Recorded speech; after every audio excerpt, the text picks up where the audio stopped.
welcome everyone to this second outreach event. Tamara, if you can jump to the next slide? Yes. So maybe some of you are new to this whole EOPANA initiative, the data space, and so on. So I wanted to also remind you from where we start. This is about the EOPANA initiative. And when we speak about the EOPANA initiative, this is about the EOPANA Foundation, the EOPANA Network Association, and the EOPANA Aggregators Forum. We will come back to that later when the three of us from representing the initiative will speak. You can go to the next slide. So actually, this is an event that is organized in the context of the EOPANA Aggregators Forum. So I'm Marie-Véronique Leroy, for those of you who don't know me, and I'm working at the Ministry of Culture in France. I represent the French National Aggregator, and I'm the chair of the EOPANA Aggregators Forum. And then I leave the floor to Kerstin to introduce herself. Hello, everyone. I'm Kerstin Held. I'm working at the Deutsches Filminstitut and Film Museum in Frankfurt.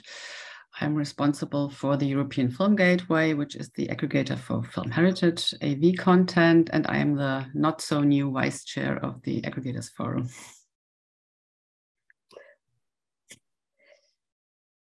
You can go to the next slide, yeah.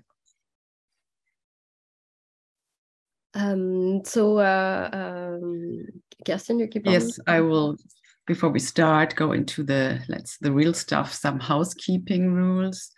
So you can read it here in the on the slides. I mean, it's clear for everyone. Please check your username, first and last name. That's not that really applicable in this webinar, I guess. But you can, if you want to speak, give us a sign, raise your hand, and then we will. Then you can speak. So we encourage you to actively listen and use the chat. If you have questions, please use the chat to share your questions. Yeah, and then the next thing is that maybe Tamara, can you go to the next slide? Yes, we have Europeana Initiative is committed to encourage inclusive conversation and collaboration throughout this event. So we have established some inclusive engagement guidelines, and Adina has just posted them into the chat, and we would like to follow and respect these guidelines. Tamara, you can briefly show them if you go to the next slides. Yes, so you find these also in the chat, and yeah, it's really important to us to respect these rules, to have a inclusive conversation. Next slide, please. That's yours. Yes. Yes. So actually, before we dive in the topic, I wanted to remind you a bit of the context. In last March, we started the conversation about the data space and also the role of EOPANA and the role of the aggregators in the building process of this data space. So this conference was held in the context of the French presidency of the European Union. And we were discussing what the role of the aggregators can be in that context. And if you go to the next slide, we have a kind of nice recap of the vision there.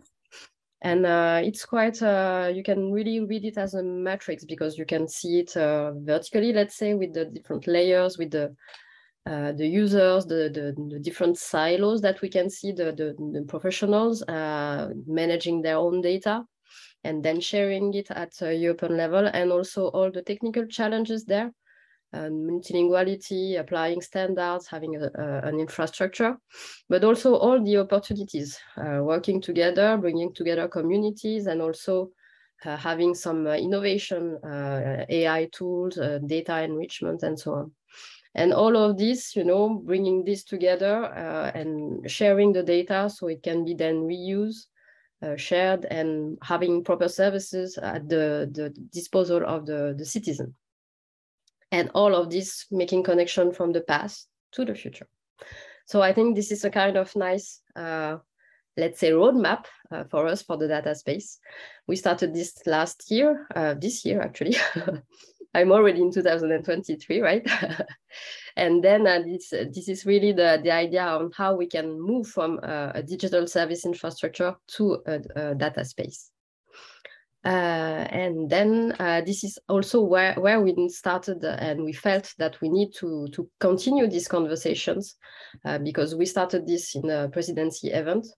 And this is why, as the European Aggregator Forum, we felt the need to continue this in a series of events that Kirsten is going to detail. Next slide, please. Yeah, this is a brief overview of what we are planning to do with in the next year, and also what we have done so far. So the first outreach event took place in July, and this was really a kind, a general introduction into the aggregation workflow. We talked about the basics of aggregation.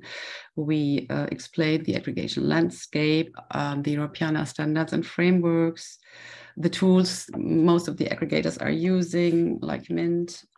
And we have, of course, we also discussed perspective of aggregation in the data space. So we had more than 100 participants from the Commission, from aggregators, but also from cultural heritage institutions.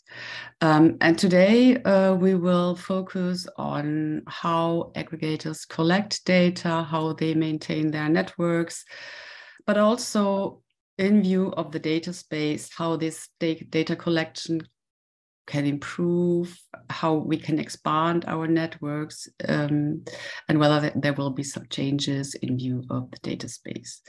What we are planning, as I said, so in the upcoming year, 2023, which is already just now, is talking about data processing. This is about the entire process of handling data, cleaning data, transferring data, ingesting data. Then data publication will be the fourth one, where we will talk about our standards and frameworks we are using when we publish data, so the requirements and the quality, in terms of quality, for example, but also the right statements we are using.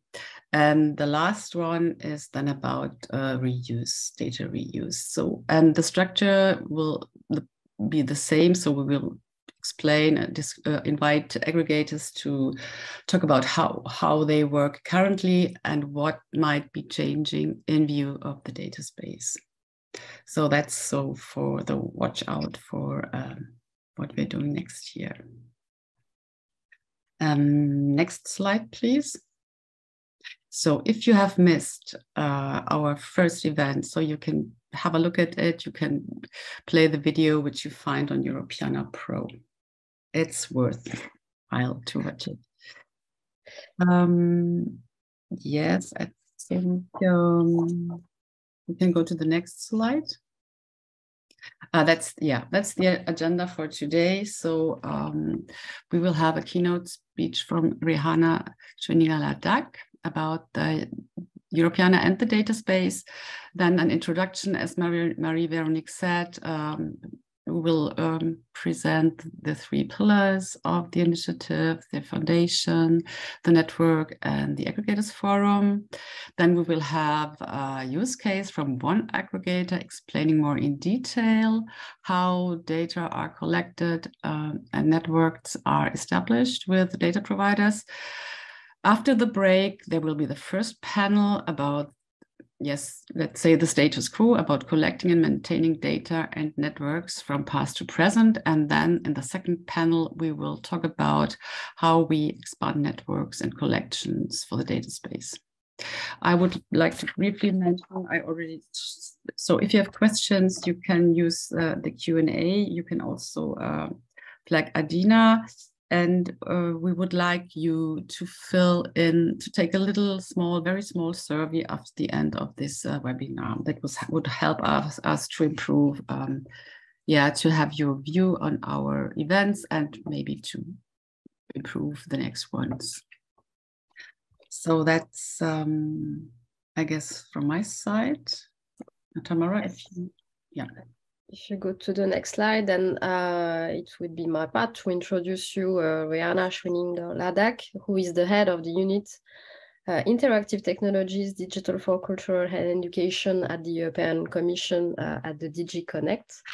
Rihanna cannot be there right now because she is in a meeting, but she will join us later. So she recorded a presentation and now Tamara is going to play it.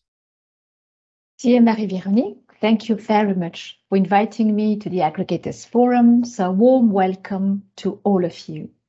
My name is Rihanna Schwininger-Ladak, and I'm in charge of the team in the Commission, which is responsible and which supports actively the digitization, the digital preservation, online access, and reuse of cultural heritage assets. Unfortunately, I'm not able to attend this conference in real time, so I'm recording this message and I will try to join you later. My colleagues, Fulgencio San Martin and Caterina Mutoiani, are present and will be able to address your question. So my talk today will be about the importance of your work and how it contributes to the wider European policies. I think it is really important to zoom out and to remind the overall ambitions that we have at European level. So the overall vision that guides horizontally our work is the Digital Decade vision for Europe's digital transformation by 2030.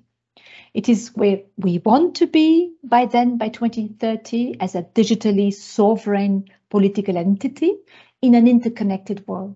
It is about developing, building, and deploying our own technological capabilities that can empower people, national authorities, administrations, cultural heritage institutions, and also our businesses. And this vision is built around 4 cardinal points with targets for each of them. So I won't go into the detail, but the important targets are a digitally skilled population and highly skilled digital professionals, secure and sustainable digital infrastructures, digital transformation of businesses, and obviously the digitization of public services and areas of public interest. So why does this affect you, your work? Because the combination of 3 elements will change the digital landscape of cultural heritage significantly, if not totally, in the coming years. With high-speed connectivity and performance, and with gigabyte connectivity for everyone, 5G everywhere, we will be able to have high quality access from any devices or from virtual worlds. The abundance of data, which will be generated through all our interactions, and obviously the availability of better tools and capacity to handle the data. And this will lead to new services in the realm of cultural heritage, making use of 3D, of AI, of extended reality, of new product, new immersive experiences of cultural heritage. We speak a lot about metaverse. Metaverse is coming also for cultural heritage experiences. So within this wider overall vision, how are we going to explore the value of data? I already mentioned in my previous slide the abundance of data, but it is not about data for the sake of having data. It is about making sure that this data can serve as much as possible. It can serve national authority, researchers, citizens, cultural heritage institutions themselves, or our SMEs. And to fulfill such a purpose, data must be of high quality, if not of the highest quality possible. This is why it is paramount to have the right conditions and framework for data to flow freely within a given sector, our cultural heritage sector, but also across other sectors such as the cultural and creative industries, or with other sectors with whom we have close links such as tourism. And that's why it is important that we have clear and fair rules on access and reuse of data. We have cutting-edge tools and infrastructures to store and process data, that we have the cloud capacities that will be required to handle the huge amounts of data that will be flowing, that we are able to pool the data across the EU in the different sectors, and these are interoperable. And obviously that we enable, we empower users with the appropriate rights, tools, and skills so that they are in full control of their data. So within this decade vision, the European data strategy is a very important element of this. And of course, I have spoken about these horizontal policies, which are complemented by a vertical specific policies for our sector, for cultural heritage, which is the Common European Data Space for Cultural Heritage. It has three overall broad objectives, which is how can we create a momentum to accelerate digitization and preservation efforts, building on the efforts of the past. Secondly, how can we further seize the opportunities of digital transformation for the benefit of our heritage institutions? And third, how can we pave the way for a common European data space for cultural heritage, where we can exploit the value of data? So what are the main elements? So first of all, before going into the specific elements that are really important for you as aggregators, what is important is that the recommendation has a broad scope. It covers all types of cultural heritage, tangible, intangible, natural, born digital, including all categories of cultural heritage at risk. This really allows a wide coverage of cultural heritage to make sure that we are not going to lose out on any specific type of heritage, because often what we have seen is that you have some types which are at the intersection of different types of cultural heritage. So really, how can we ensure a broad coverage? Now, in terms of elements, I will not go through all of them today, but what is important to you as aggregators? First is the emphasis on the need of a comprehensive and forward-looking national digital strategies. We recommend member states to have, or when it's not already the case, to update their digital strategies for cultural heritage at the relevant national or regional level. And what we see is currently there are different approaches relating to how cultural heritage is dealt with at national or regional level, with more or less focus on it. So recommending a comprehensive digital strategy would bring more clarity and support to the sector, as well as the necessary means for its transformation. So it is really about how do we embed the support to you in a more systemic, structural manner. Secondly, we stress heavily on the necessity to have clear digitization and digital preservation goals, aiming at high quality through the use of technologies and with clear criteria. As I have said often, it is not about digitizing everything. It is not the point, but it is making digitization plans with criteria that are objective, clear, and coherent across the EU, so that we can identify what we need to digitize in the best affordable format.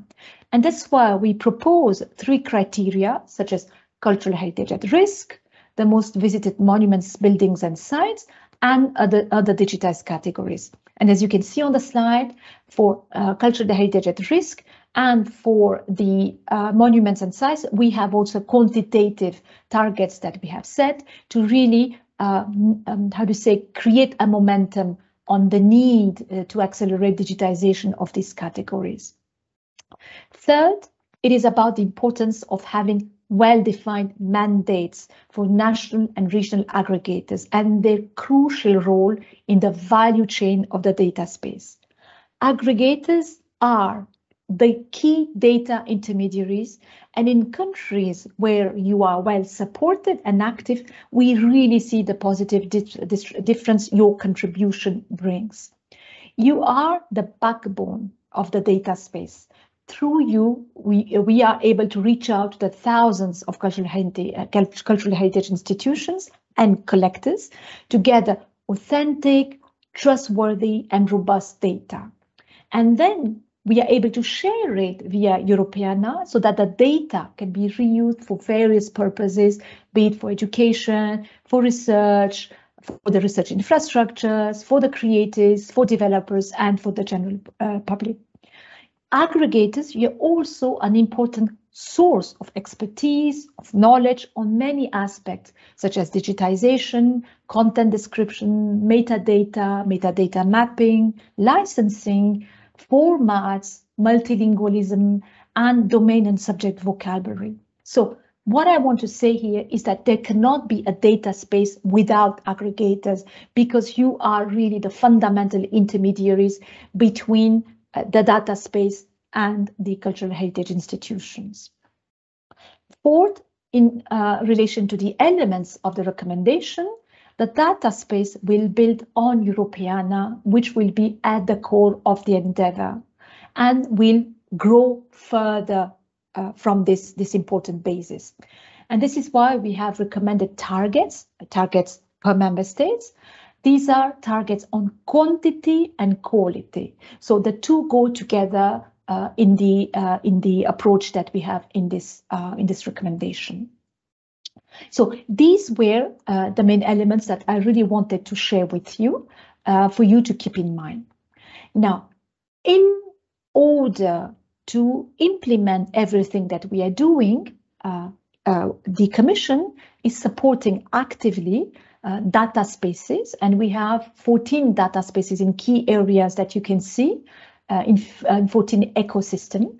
The objective is to link them ultimately to create greater value from data and from data sharing. This is a high-level view that you can see on the overall architecture that we are putting in place. So you have the vertical data spaces. They will be built and supported through federated data infrastructure with common technical requirements where possible. And as you can see at the lower layer, we will have also services and middleware developed to enable a federation of cloud to edge capacity, which will be at the disposal of all data spaces so that they can further deploy the services that are required. Now, when we zoom back to our data space, where do we stand today? So the data space has launched. We have the new contract that started in September. We are very happy about that. Europeana will be at the core, as I said. Europeana, in a way, was always a data space avant la lettre, as we say in French. It was already about sharing data as much as possible, but we still have a long way to go to a fully fledged data space and to make sure that we have all the features and the dimensions that are needed for fully exploiting the value of data through making high quality data available.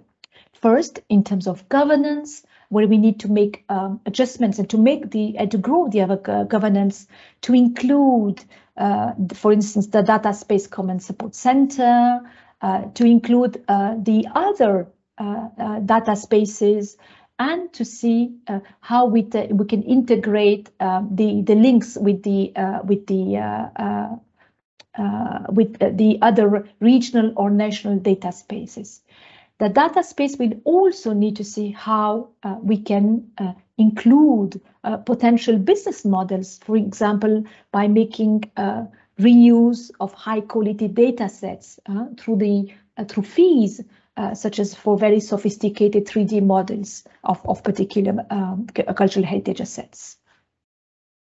Now, the core of the data space is obviously complemented by a number of individual projects that are going to start in a couple of weeks. We launched a call and we selected 4 projects that are soon going to start. The idea is really, how can we seize the opportunities of advanced technologies that I mentioned earlier, of AI, of linked data, but also of extended reality, to increase the quality, the sustainability, the use and the reuse of data within the data space.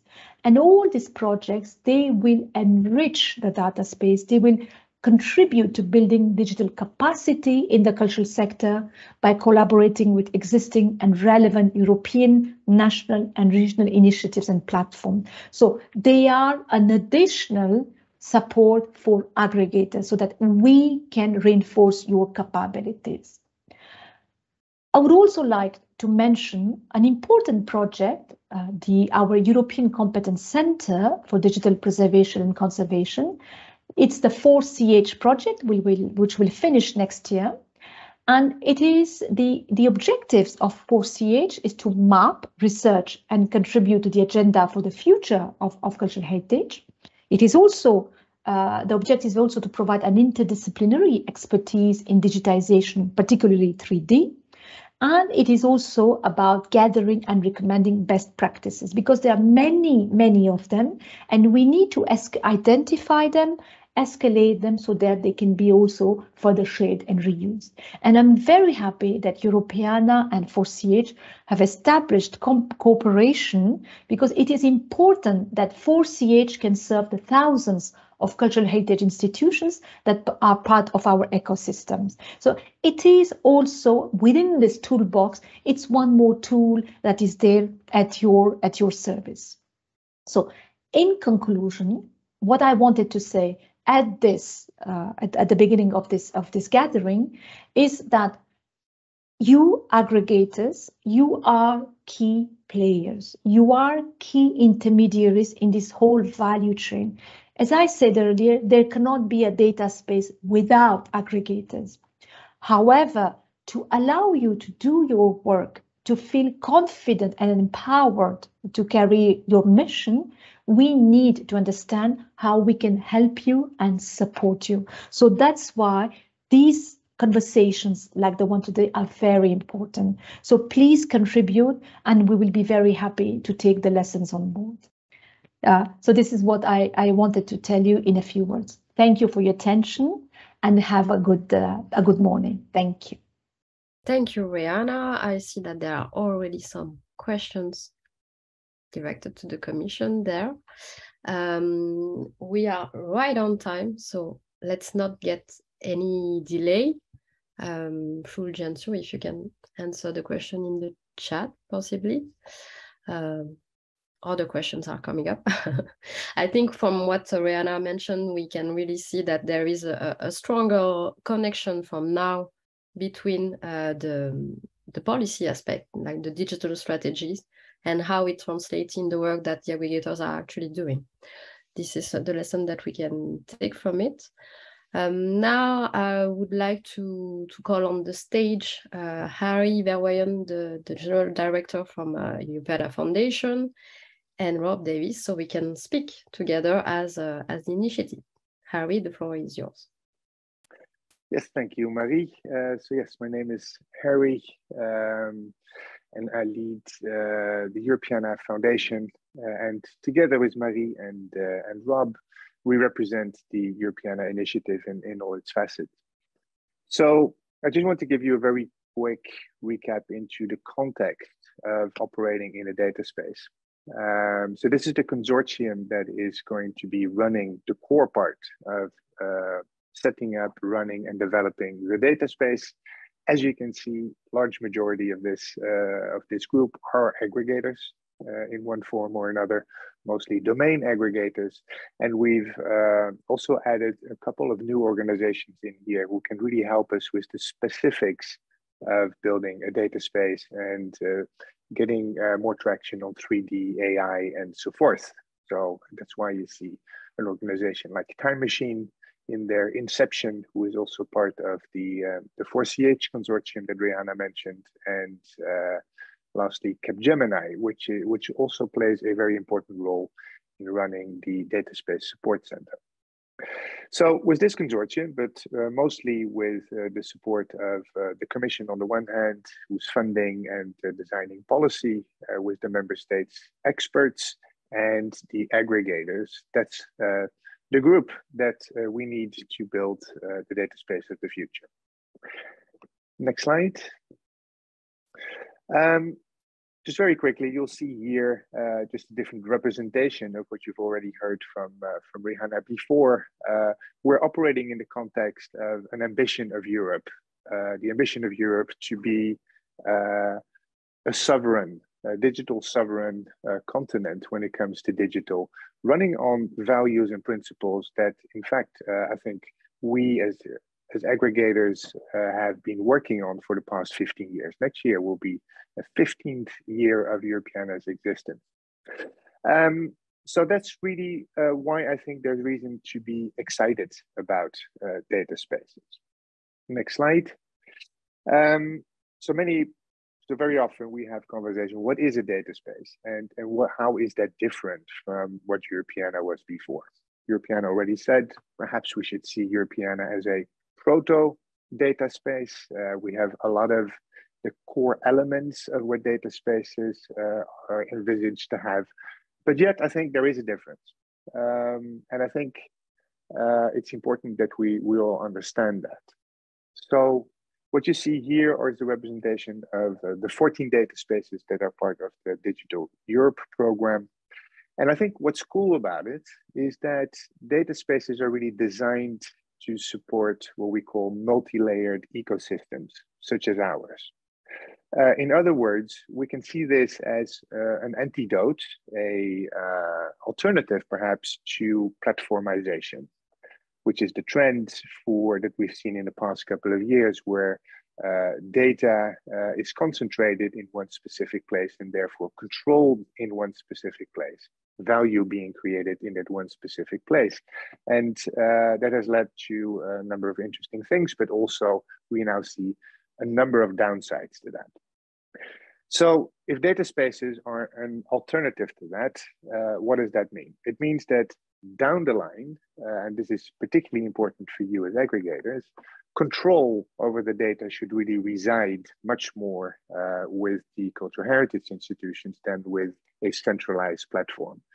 And this is where you can play a very important role, because even if that is the case, we'd need to build infrastructure that supports it, and also governance structures and rules and regulations, standards, if you want, that are interoperable, open, and so forth, which will allow us to not only keep the control of the data in the place where it's being held, but also make it interoperable and freely let it flow across the data space. Next slide. So as we know, there are 14 data spaces, wide variety of topics here, ranging from health, mobility, and manufacturing, which are pretty far away from us, to media, tourism, Green Deal, Open Science Cloud, which we probably feel a little closer to. So those are the first data spaces that we will be working much closer with, especially media and tourism. We're already establishing connections because there's so much connection to what we do. Next slide. Not to be underestimated is the fact that there is a support center, and there will also be a supporting technical infrastructure. Of course, as a consortium and a network, we'd want to influence what that technical layer, that middleware, will look like, so that they can properly support us. But the upside for us in the coming years will be that technology will be developed that will really support us in our endeavors. In principle, we should be very happy and pleased that this is also being put in place, and a lot of resources will be made available for that. Next slide. And this is the final one. I think we should understand what Rihanna said earlier on. These are some reflections, some elements of the recommendations that we've talked about. This is the recommendations from the EU, European Commission, to the member states, with a soft commitment from all the member states to join up and join us in building this data space together. So if a lot of that will happen on a member state level, what you can expect from our consortium in the coming year will be a couple of things that will start us to build towards the direction of a data space. The first of them will be that we'll be exploring decentralized ways of data sharing. There's a task force already in the network, and also in the aggregators forum. I'm sure Rob and Marie will touch upon that later. We will be putting a lot of effort in setting up a capacity and training program that also supports you in your work to really upskill the cultural heritage institutions we work with on components like 3D, on components like copyright, AI, and so forth. So that's really what I wanted to share with you today. And I'm going to hand over to, I think, you, Rob, to talk about what's happening in the network. Right, Marie? Yes. Ça marche. Bon. Thanks. Thanks very much. Thanks very much, Harry and Marie. And good morning, everyone. I'm Rob Davis. I'm the chair of the management board of the Europeana Network Association, or ENA. And I'd just like to say a few words about the role of ENA in the context of the Europeana initiative and of the data space. So we see ourselves as a strong and democratic community of people who work or study or have an interest in digital cultural heritage. So this is pretty widely cast, and we're seeking to cast it even wider. If you want to join the network, all you have to do is fill in a form, which is available on the portal, and off we go. So the members already increasingly are not only from cultural heritage institutions, although they do constitute the majority, I think, still, but also from the education, research sectors, and from creatives, media, communications, and more. It's pretty widespread now, the membership of the network. And we like to think of this as a vibrant ecosystem, which is going to become even more vibrant as we enter the data space era. So we are looking to help to inspire and to help implement Europeana's data space for cultural heritage with a bottom-up approach. And our major interests here are around capacity building, both for the network and for the wider sector. So training, peer-to-peer learning, and so on. We offer an opportunity, I think, for like-minded people to exchange knowledge and expertise with various different levels and modes of interaction. I'll say a little bit more about that.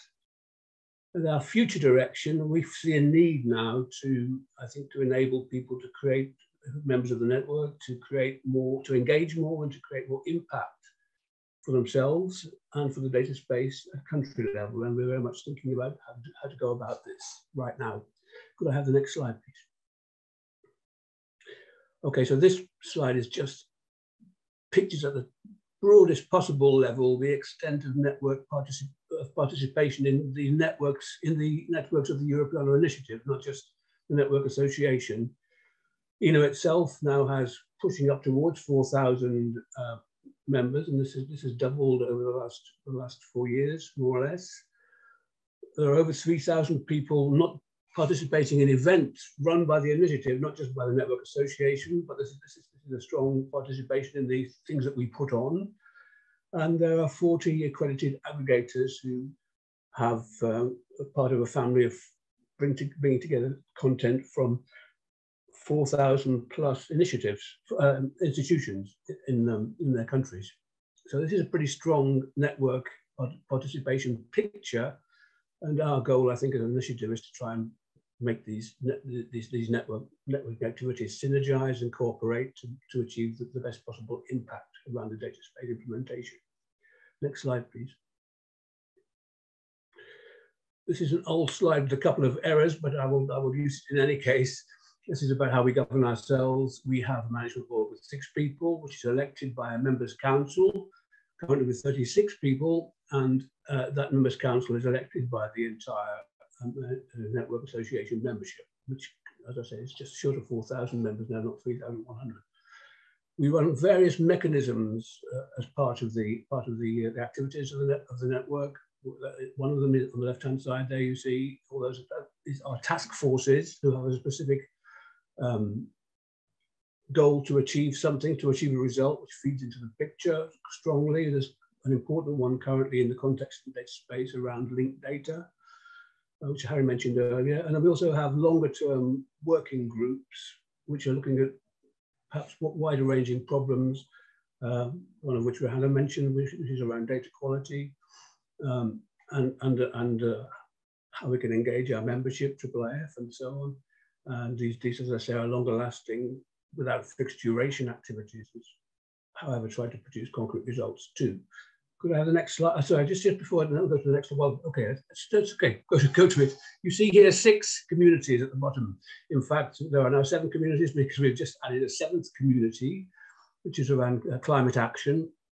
So we have 7 communities altogether, and everyone who joins the network is invited to say which community they would like to belong to, and then will then receive communications and the possibility of participating in events which those communities run. They all have their own steering groups. So we have climate action now, we have a communicators community, we have a copyright community, research, one on education, which is extremely active, one on tech, which is a long running and also extremely active, and one on impact. So you get a chance as a member to join one or more of those communities and to be active within them. Next one, please.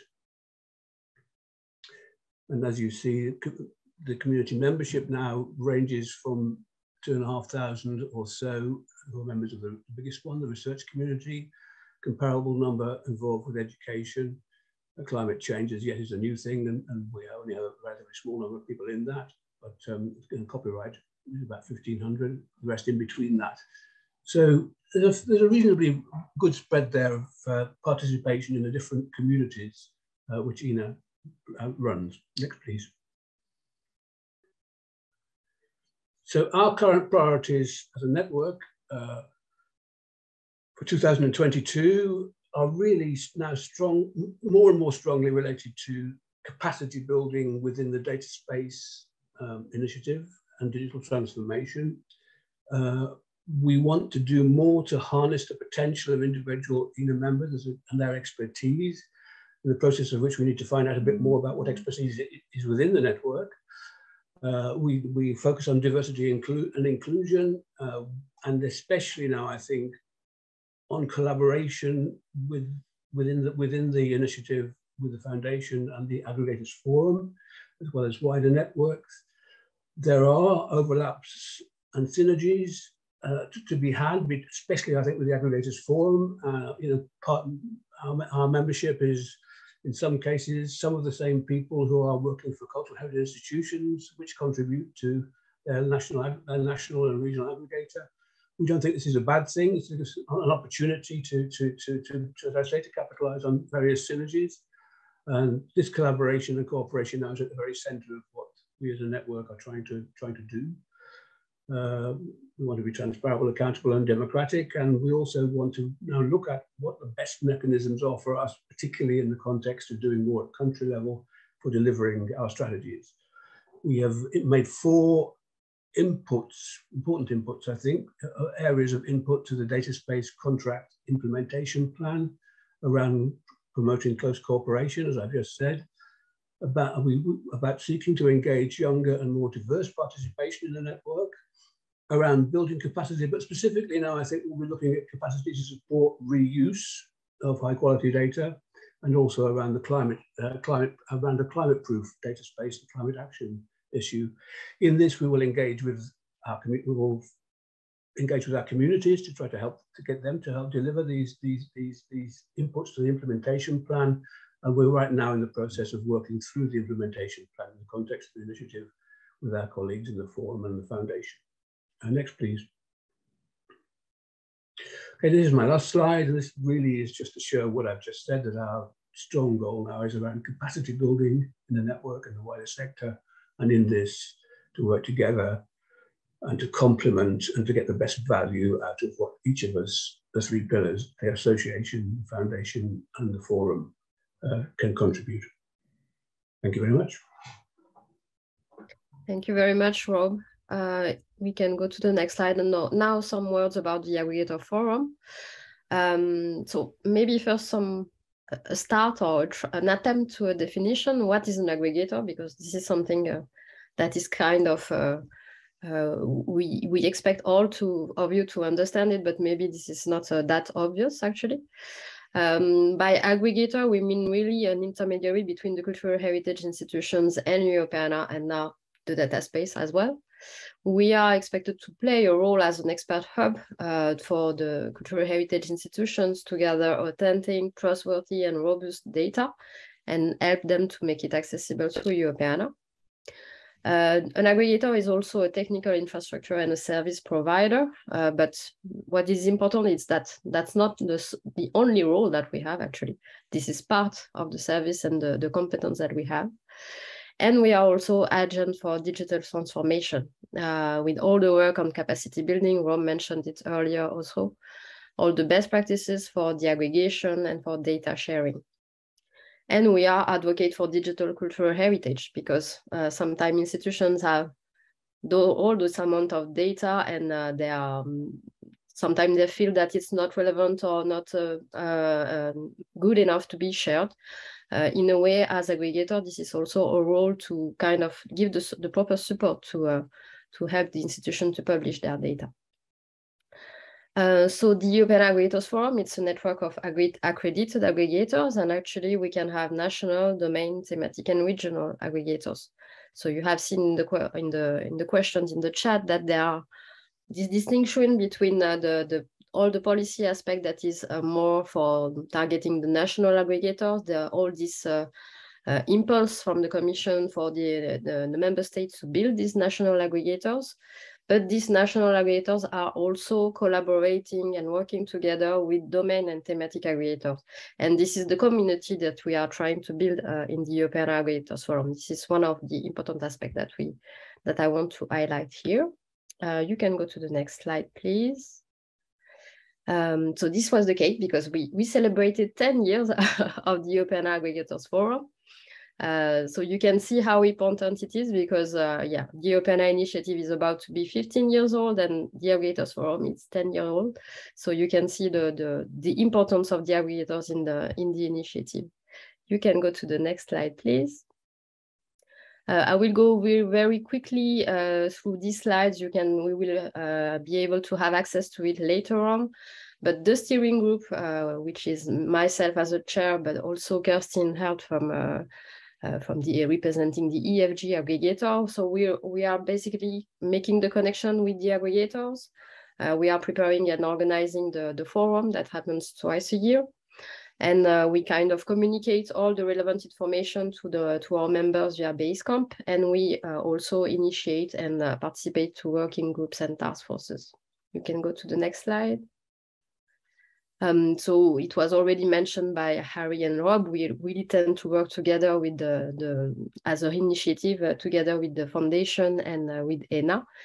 And we have now some really regular meetings all together so we can coordinate our action as an initiative. You can go to the next slide, please. I'm speeding up because we are getting a bit late. Next slide, please. Yeah, this was loading, sorry. So we are 40 aggregators, national and domain. So you can see all the kind of distribution all over Europe. And if you go to the next slide, you will have all the logos and all the aggregators represented here.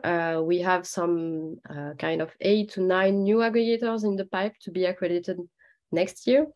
Hopefully it will be done. We are waiting for the final stages so we can have them accredited next year or the year after. And if you go to the next slide. So this is basically what we are planning to do for the coming years in the context of the data space. So basically we need to reinforce the network of aggregators, work closely with ENA and the foundation on the activities promoting and expanding the initiative. We also need to increase the value of the aggregator forum members by creating opportunities for collaboration in the working group, but also in the task forces. And we also need to continue to engage with accredited aggregators in improving the aggregation infrastructure and other European products. We need also to improve the data quality of the content that is already aggregated and also contribute to the evolution of all the frameworks that will be in place in the context of the data space. We need to also continue to advocate at the European Commission and the member states level how the role of the aggregator is strong and how the important role that we play in the data sharing. We also need to share all the funding possibilities for the cultural heritage sector and for the aggregators, because we need some means for that.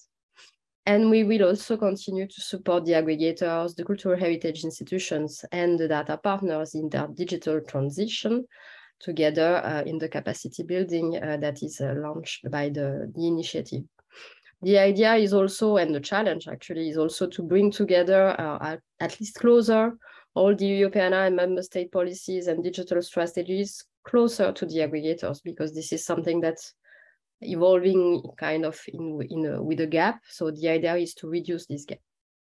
Now you can go to the next slide. So this is the presentation of the two task forces that were mentioned by Harry and Rob, because we are speaking about aggregation, but we are also speaking about a data space. So the idea is that if we want to have data that is rich, that is of high value, we need to have it closer to the entity, to the institution that produce this data. And the idea of both of these task forces is really to see how we can facilitate, make it easier to make this data flow to the data space. So we have one task force in the context of the ENA, the European Tech Community, which is led by myself and Vassili Tsouvaras from NTUA. So this is more operational task force, which is about how you can apply linked data standards and technologies in the context of having a linked database aggregation. And we will have as an outcome some guidelines in setting up this aggregation infrastructure and the development of a proof of concept. So we will gather some data from some of the aggregators, and the aggregators will also be asked to contribute and review the guidelines. So the duration for this task force is 1 year. We started in November. The other task force is the one led in the context of the European Aggregators Forum. So I'm also sharing this one together with Kirsten Arnold and Pavel Katz. So this one is more prospective. This is also about exploring some new technologies like the solid technology, which is a kind of linked data plus, let's say, technology. And the outcome of it is a report that would be stating what would be the impact, what it would mean in terms of organization and governance aspect if we go to a decentralized aggregation. And also having some recommendations and guidelines if you want to have this transition toward a decentralized ecosystem, what it would take and how we can manage this. So this one is shorter. We will have this from 4 to 6 months duration. And myself, Antoine Isaac, and Valentine Charles from the European Foundation will ensure the liaison between the two task forces, because as you can see, they are both complementary. One is operational, the other one prospective, and both of them will be contributing to the data space implementation plan. And I think this is my last slide. So now I think this is time for me to give the floor to Cosmina Berta and Claudia Effenberger, so both representing the DDB, so Digital Dutch Bibliothek. Sorry for my very bad accent. And I think we can launch the video, and Cosmina and Claudia are there to answer to your questions. Hello and welcome to our presentation about data in motion. My name is Claudia Effenberger, and my colleague Cosmina Berta and I will describe the data pipeline from the source to the DDB and then to Europeana. The main steps that has to be taken to join in are Formalia, data clearing, publication DDB, and Europeana, which I am going to present in more detail in the next slides. In order to start the data cooperation with the DDB, a few formalities are necessary. The whole process is described on the DDB Pro portal. First, the CHIs register in the DDB portal, which is an important logistic step because then all the participants' CHIs get the DDB ID during this process. That is important for the data clearing and data publication. We have thousands of registered institutions. Over 700 are data partners and deliver almost 45 million objects. Heraclit says everything flows, everything changes and nothing remains still. And this is also the principle that the DDB was built on. The data flow from the CHIs to the DDB through various channels, like export desks and aggregators, and from there into the DDB and Europeana. The export desks and aggregators act as intermediaries for the DDB, and their responsibilities include acquiring new data partners, representing the DDB in conferences and workshops, but also processing the data to standard DDB formats, DDB Lido, DDB EAD, and so on. For that, we have different expert desks for each sector, for example, museums or archives. After the formalia, the next step is a data clearing process that includes data submission and a pre-processing step that is almost always necessary. Data is accepted in these formats: MARC, METS-MOTS, DC, EDM, Lido, specific for a sector. The data submission is the first step in the data clearing process. We get sets that vary in size from just maybe 10 objects to a few million items in a dataset. The delivery is made via ORE PMH FTP, but it can also happen that data partners send over a hard disk with the data. Pre-processing is a necessary step to analyze and validate the data, clean it, and perform improvements, and also consolidate the data with a specific format. The step is usually carried out by the expert desks and the aggregators. In order to do this, various tools are being used. Some of them were made in-house by our expert desk colleagues. For example, DPT, the data preparation tool that is being used by the archive expert desk to process data in the EAD format, which is specific for archives. After the pre-processing step, the data is transformed and exported to the ORE interface for Europeana. The data is published first via DDB-, our transformation and ingest tool, in a preview system to be reviewed and, if necessary, corrected. The transformation is based on an XSLT library, which includes mapping for each format that we support. With a lot of data partners, we have an update routine. It depends how often new data can be delivered.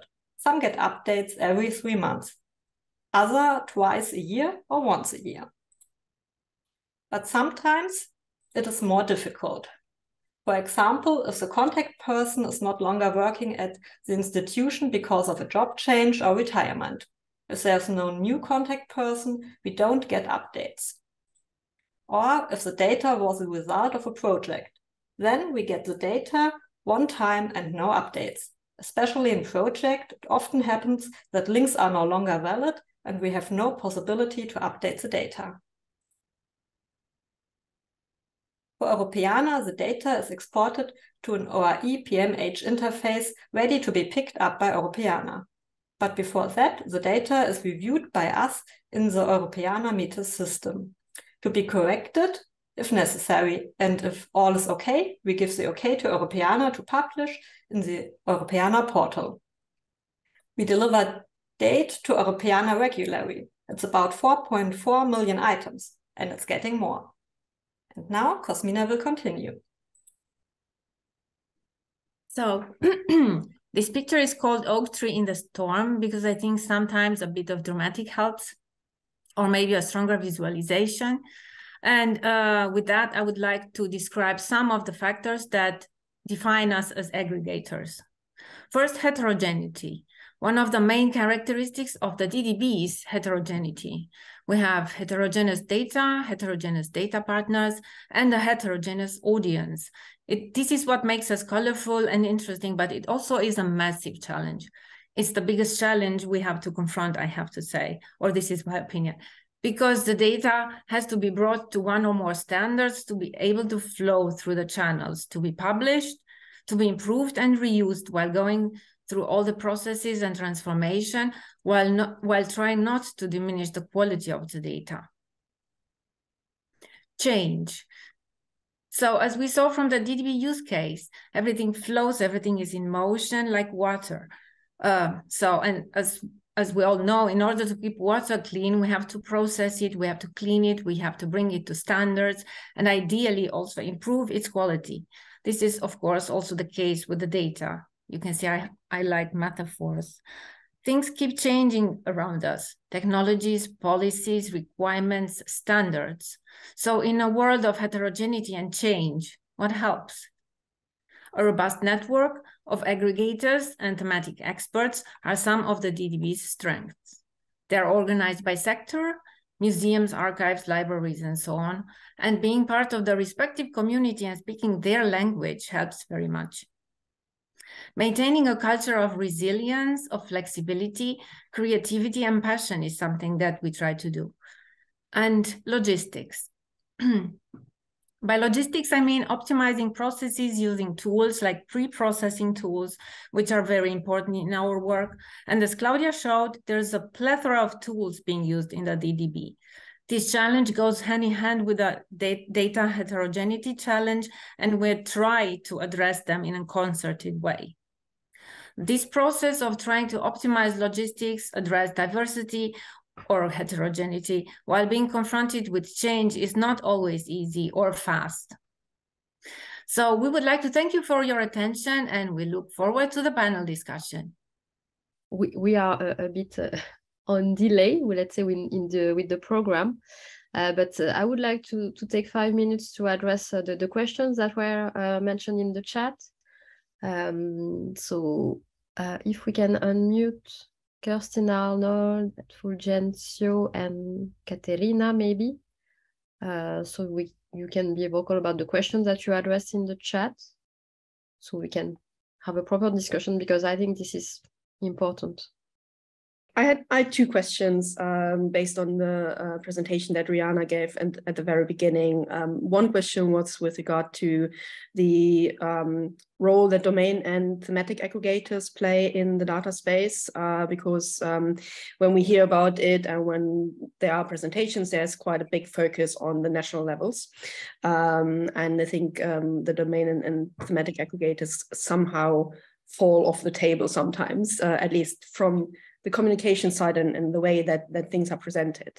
And the second question was related to the differentiation between Europeana and that Europeana core service, or it might be Europeana initiative, and the data space, which I think is still a little bit unclear. And I mean, even in the presentation from Rihanna at the beginning, there was still this kind of phrase of the data space is building on Europeana, which of course is good, because all the work that we put in the last 15 years is relevant.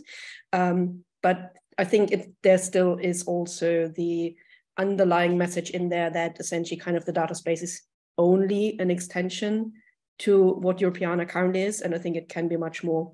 So for the first question, indeed, the recommendation was mainly directed to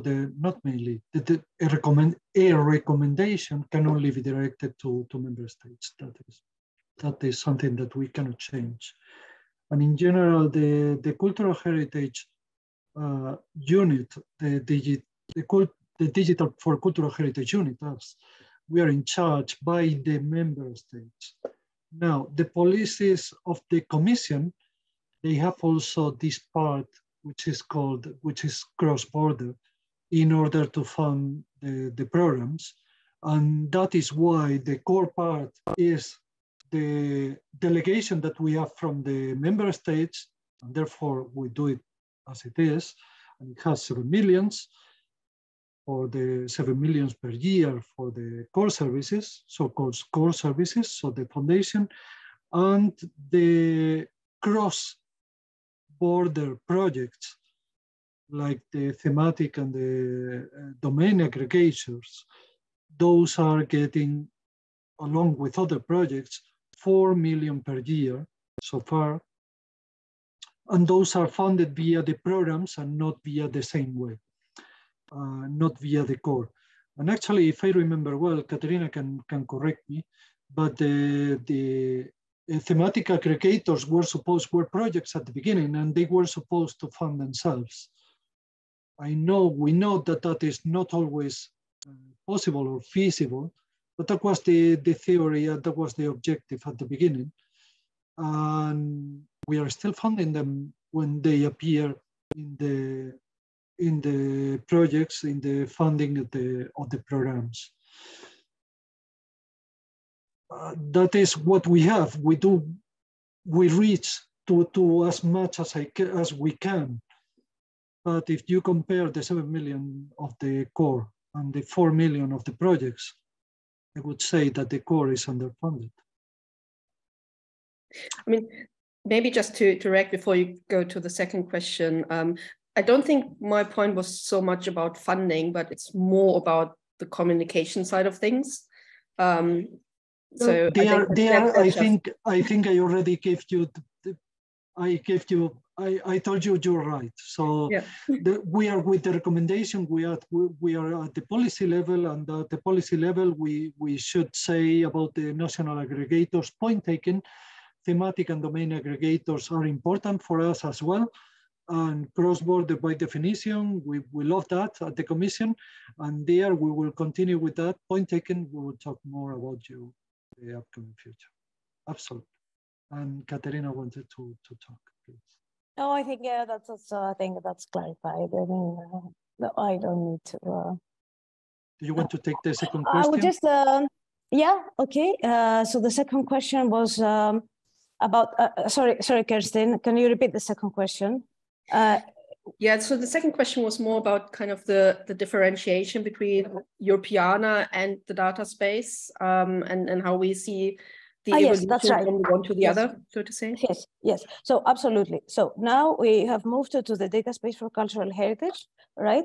And I mean, from the start, the data space for cultural heritage, you've seen it in the work programs, the DEC work programs, and everywhere.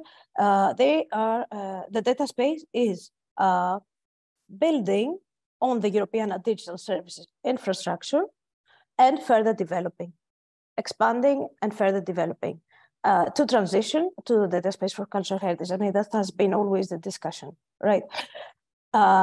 You mentioned also the recommendation. So the recommendation in relation to the targets for contribution, you'll see it's clear. It's indicative targets for contribution to Europeana and the data space for cultural heritage. So I think it's clear.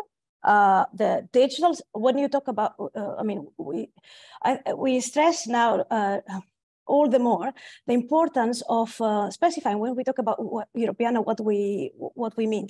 Do we mean the Europeana digital service infrastructure? Do we mean the Europeana initiative? Do we mean the Europeana Foundation? Do we mean the Europeana website? So I think in our narrative and also in our work with Europeana Foundation, we try to stress that every time we talk about Europeana, we also now need to specify what exactly, which aspect, I mean, what exactly we're talking about. And of course, I mean, it's building the data space for culture. It's building on the Europeana digital service infrastructure. It's building on the work of the Europeana initiative, and it's transitioning to the data space. I'm not sure if that answers the question, but please feel free to, because these are opportunities, you know, to clarify any unclear parts. Yeah, thank you very much. I think it does to a certain extent. And I think the thing about clarifying what we mean when we say Europeana is, I think, very essential. And maybe just to the point that I also had in the chat, I think there might also be a point where we need to think if we at some point rebrand the Europeana initiative to the digital, to the data space for cultural heritage initiative. Because I mean, all the aggregators have their own brands, have established their own networks in the past decade. And if we subsume that under the general name of Europeana, it might be for them a little bit short.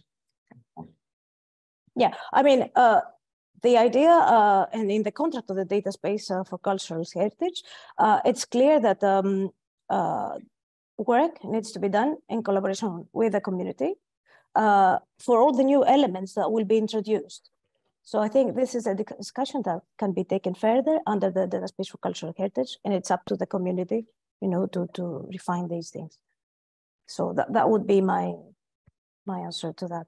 Thank you to all of you. I think there are some points that we will probably pick up on the second panel, actually.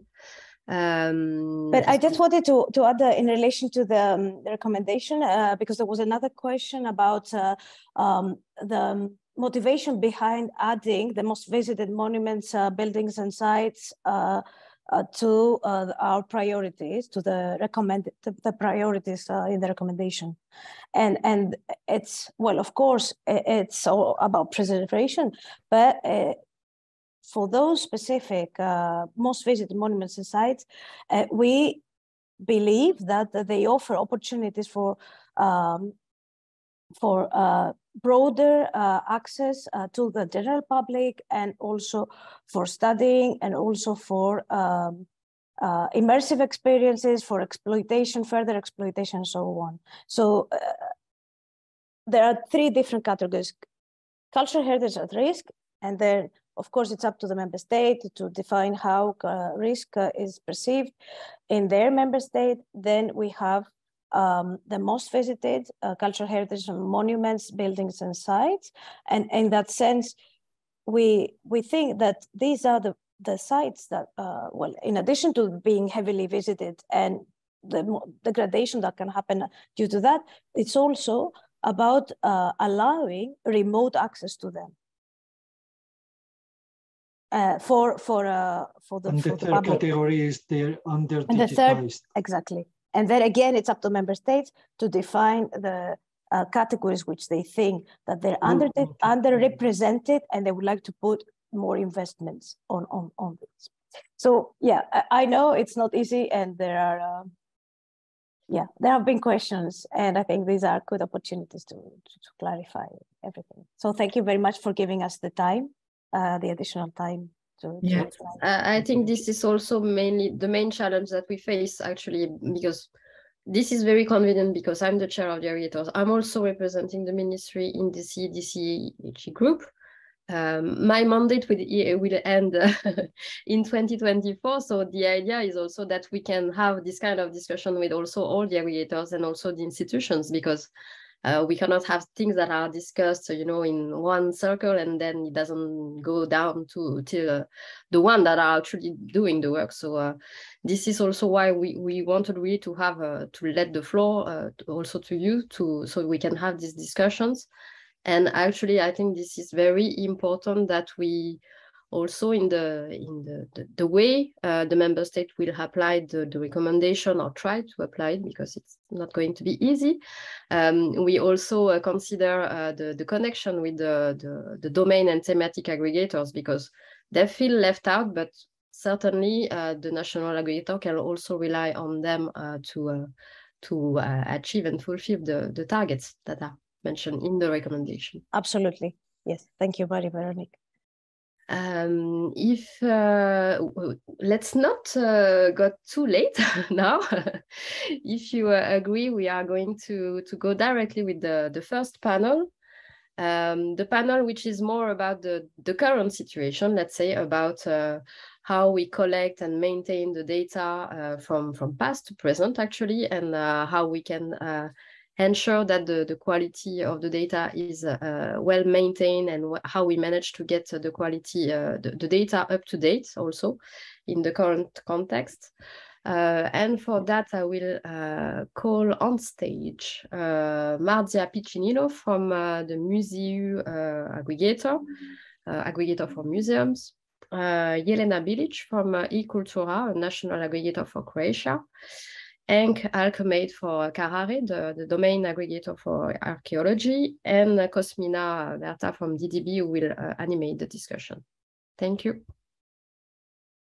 So welcome everybody. My name is Cosmina Berta and I work for the Deutsche Digitale Bibliothek. As Marie-Veronique said, this next session is dedicated to a panel talk on the topic of collecting, maintaining data and networks from past to present. So it's a lot of facets in this short sentence. Looking forward to this talk, and I'm happy to welcome Jelena, Marcia, and Hank, and I would like them to introduce themselves very briefly. So on my Zoom screen, Marcia's on the top. So could you please start, Marcia? Yes, thank you, Cosmina. I'm a project manager at the Nickel Cultural Association for the Museo Aggregator. But I used to work in the Europeana ecosystem since the very beginning. I can say I saw the birth of Europeana in 2008, and I used to follow all the development across the years. And this is my main role here at the Nickel Culture. Jelena, would you like to? Thank you, Cosmina. I'm Jelena Rubic, and I'm working in the Ministry of Culture and Media, Republic of Croatia, as also as a national aggregator. Thank you. Thank you, Jelena. Hank, would you like to introduce yourself, please? Yeah.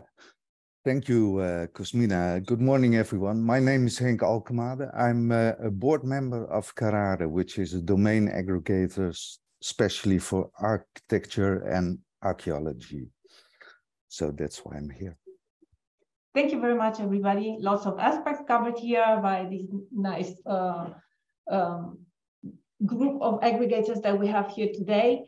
So let's start our discussion. We saw a use case example of the data flow from the Deutsche Digitale Bibliothek, and we know that aggregators, although they're confronted with more or less similar problems, they employ different approaches in their work with the CHIs. So I would like to ask you, as an aggregator, which actions are you taking to maintain your relationship with the cultural and heritage institutions you work with and that contribute to Europeana?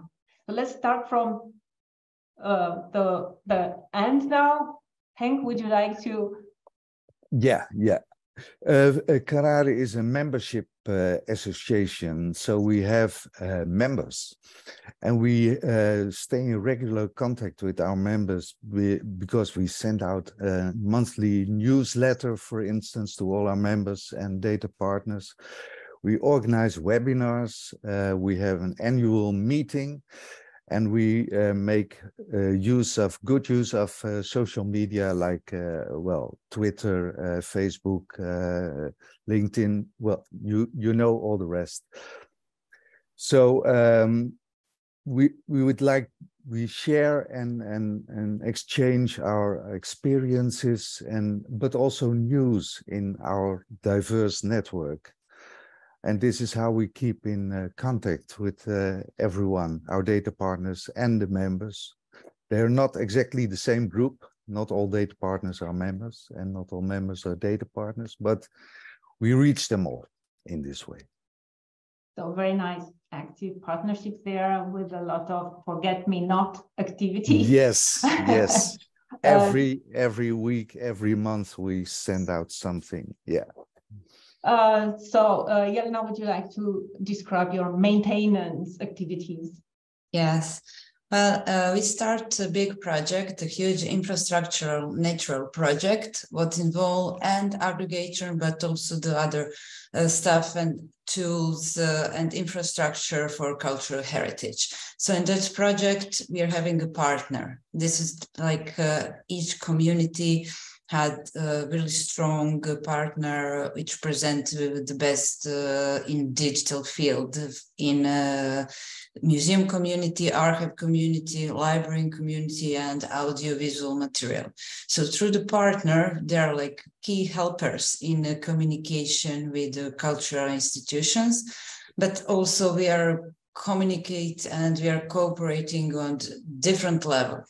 By engaging cultural heritage in cooperation in different fields or with the students or with the public, everything is connected. It's not just simple and it's not one way of cooperation.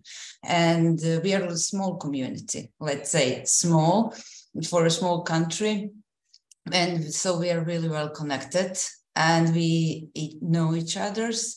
And we promote all the time the project and the possibility what the project is giving to cultural institutions. And we are also listening to them, listening their needs and what is like the most important. So we communicate with them like for communities to communities, or with all the museums and library and archive and audiovisual, or just by individual. It's really different approach by the needs.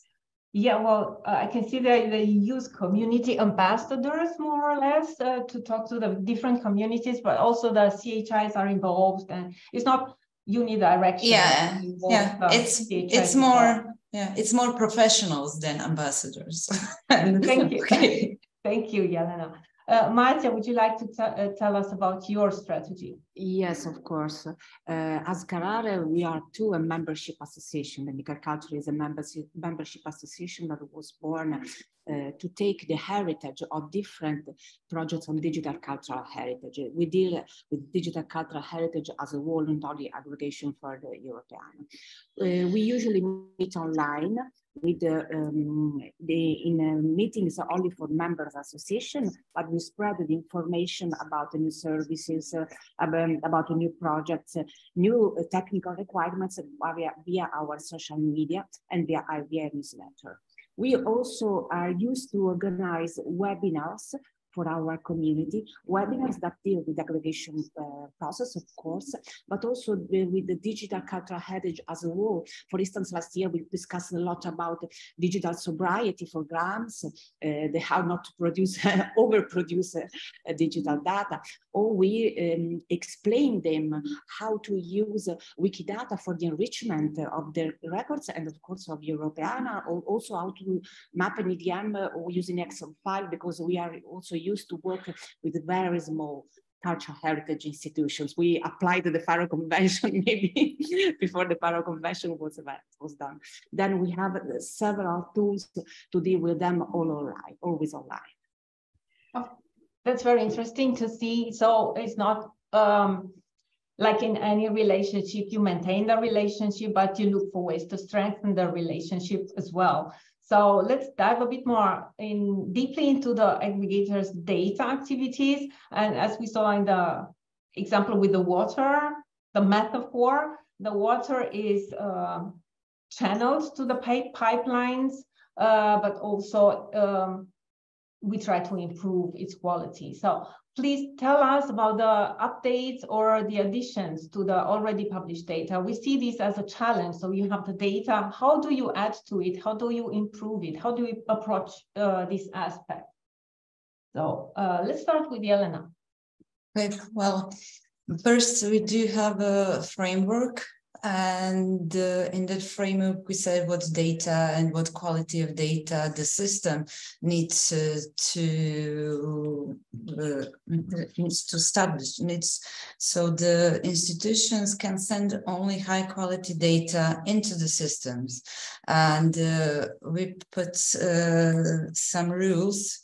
And this is one way of which we do regulation, but also the systems are really cooperating. The institutions are really cooperating with to give us the really quality data. And it's maybe easier for us because we are new, just starting. And when you start from the beginning with the high quality data, it's much easier than later you need to update the data. So you have a framework in place. Yeah, framework and recommendations and tips how the data needs to be into systems. And from the systems, the data are aggregating to Europeana. Okay, let's hear from Hank. How do you approach this aspect of updating the data? Yeah. Well, of course, we also monitor the quality, and especially since the quality requirements are increasing, we take up contact with our data providers in order to, to ask them if they are willing to help improve the quality of the data, of the content or the metadata.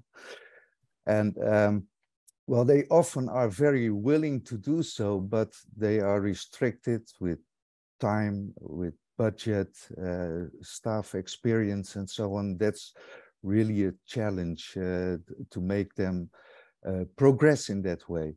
But we always contact our data providers first, and we try to help them. For instance, help them with an update of metadata mappings to other schemas, and we try to persuade them to enrich their metadata also by mapping to controlled vocabularies, to, for instance, AAT for archaeology and buildings. So we contact them, we ask them if they are able to update or restore broken links, for instance, and we try to help them in the process all the way to the publication of the updated content. So this is a very active approach where you approach the data partners and you try to motivate them and explain and yes. Right. But also sometimes it's the other way around, and we get a call, say, from a data provider that they have something, and we just help them along the pipeline, the workflow. This is good news then. Marcia, what is your strategy for the update? We have a plan that we agreed, of course, with Europeana as all the aggregators, that is based on an yearly planning. And we follow basically two approaches. The first one is an internal approach of data cleaning, detecting broken links, erasing duplicates, fixing writes, that is a big issue, enlarging the pictures. And this is something that we deal internally with the Michael Culture and Museum teams. For instance, for next year, we plan to transfer all other aggregators that we are managing from all the projects, namely Athena and Linked Heritage, towards the museum server. We would like to update the technology of the server that store this data. And of course, the second approach is getting direct contact with the content providers, because some of them are very active from the past. We bring new ones. And of course, in particular for the 2023, we plan to update all the, to work with the partners that contributed to the Athena Plus project that is still available on Europeana. We would like to update those data, bring them to tier 2 plus, and then to change the server too. So, as we know, the problems are similar for all aggregators. Thank you for your input, Marcia. So as we saw, there are various approaches in dealing with these problems, but we are in it together. So we support also each other. We have various forums to do that. We meet and talk about things. How do you feel about that? So how do you encourage, how do you feel about the mutual support that we give each other as aggregators, not only thematic or national, but both those categories?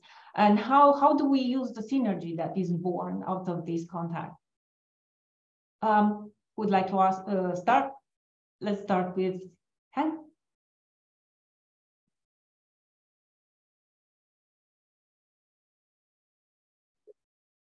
I had to mute myself. Yes, well, and I speak for myself also, but also for Carrara, but we always enjoy the Europeana Aggregators Forum meetings to exchange knowledge, and especially the informal part can be very enriching for all of us, I think.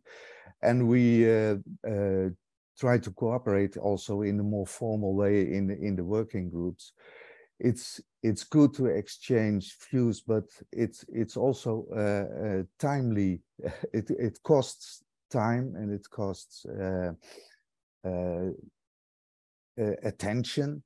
So we also see that we are reaching our limits because the claims from Europeana are getting, or the data space are increasing, and we are not increasing in time and in capacity. So, but we really enjoy it and support and take part in all possible ways. So this is a very challenging but very satisfying cooperation where we would like to do more, but we lack the resources, we lack the time. But the positive aspect of it is that you meet the other aggregators and you go, oh, so this is how you do it. And you learn from their experience and try to apply it to your situation. Yeah. Marcia, how do you do that? What are your feelings about this? Yes, of course, I share what Heg just said, because it's also for us, the different working groups, task forces, committee are the best way to exchange information, also because many thematic or domain aggregators share the same, not only the same standards, but also the same platform for the aggregation that is Mint, or the same standard that's Lido for us, and since we deal with the museum. Therefore, during the technical meetings and committees and task forces, it's very, the cooperation is very high among aggregators. We used to cooperate also within the context of other European projects, of course, and we used to cooperate with others in the crowdsourcing campaign. This was became really helpful because the users of one aggregator or the team of one aggregator supported the crowdsourcing and the enrichment of other aggregator records. And so this was a really nice cooperation we put in place, for instance, in the Current Heritage Project. And finally, it happens sometimes that one aggregator called us to pass data provider because it was the domain was the ones from museums, and therefore we were the best aggregator for that data provider. Or and of course we did the same with others aggregators. We passed someone to others. There was a mutual exchange of data providers. Oh, okay. Thank you very much, Marcia. Yelena, what do you feel about, where are you involved? Where is your focus in the mutual support that we give each other and the aggregator cooperation and synergy? Well, I think that I'm an example of really good cooperation, because we start to say that we are just in the beginning with this new aggregation system. And I have so much experience and learn so much from other aggregators through the forums, through the working groups, or from the meetings. And I really use many examples what I find out on the meetings and during the talk with other aggregators and in developing the national aggregator. So it was really helpful, and I say that we learned a lot from other aggregators. And like Hank said, the informal meetings, we need those a lot because yes, lots of informal meetings, really, and working meetings. And working meetings as well. Yeah. Yes. Thank you very much. I would like to thank the panelists for a very insightful discussion on the topic of maintaining relationships, like all relationships you maintain and strengthen them. So I would like to say that the words together and the word sharing are what defines us as Europeana aggregators, and we share a lot. We share challenges. They are specific for most of us. So hearing you all talk, I recognize myself in your words. I mean, ourselves as aggregators, and these challenges are not easy, but we also share knowledge, ideas, and also solution, and also the passion that we have for cultural heritage. And this is what brings us further. So thank you very much. We can move to questions. If anybody has some questions. If anyone has some questions for our panelists, we can have like 5 minutes to address them live. If some of the people who reacted on the chat wants to go live, just raise your hand. I see a hand raised. Antonella. I don't know if it's an old hand or a new hand. In fact, my My hand was from a previous discussion and I forgot to take it out, but it was about this liaison with the collaborative cloud, because I remember that it was not fully clear which is the relationship between the collaborative cloud and the data space, and maybe in the frame of what we are discussing, this could be interesting for all of us.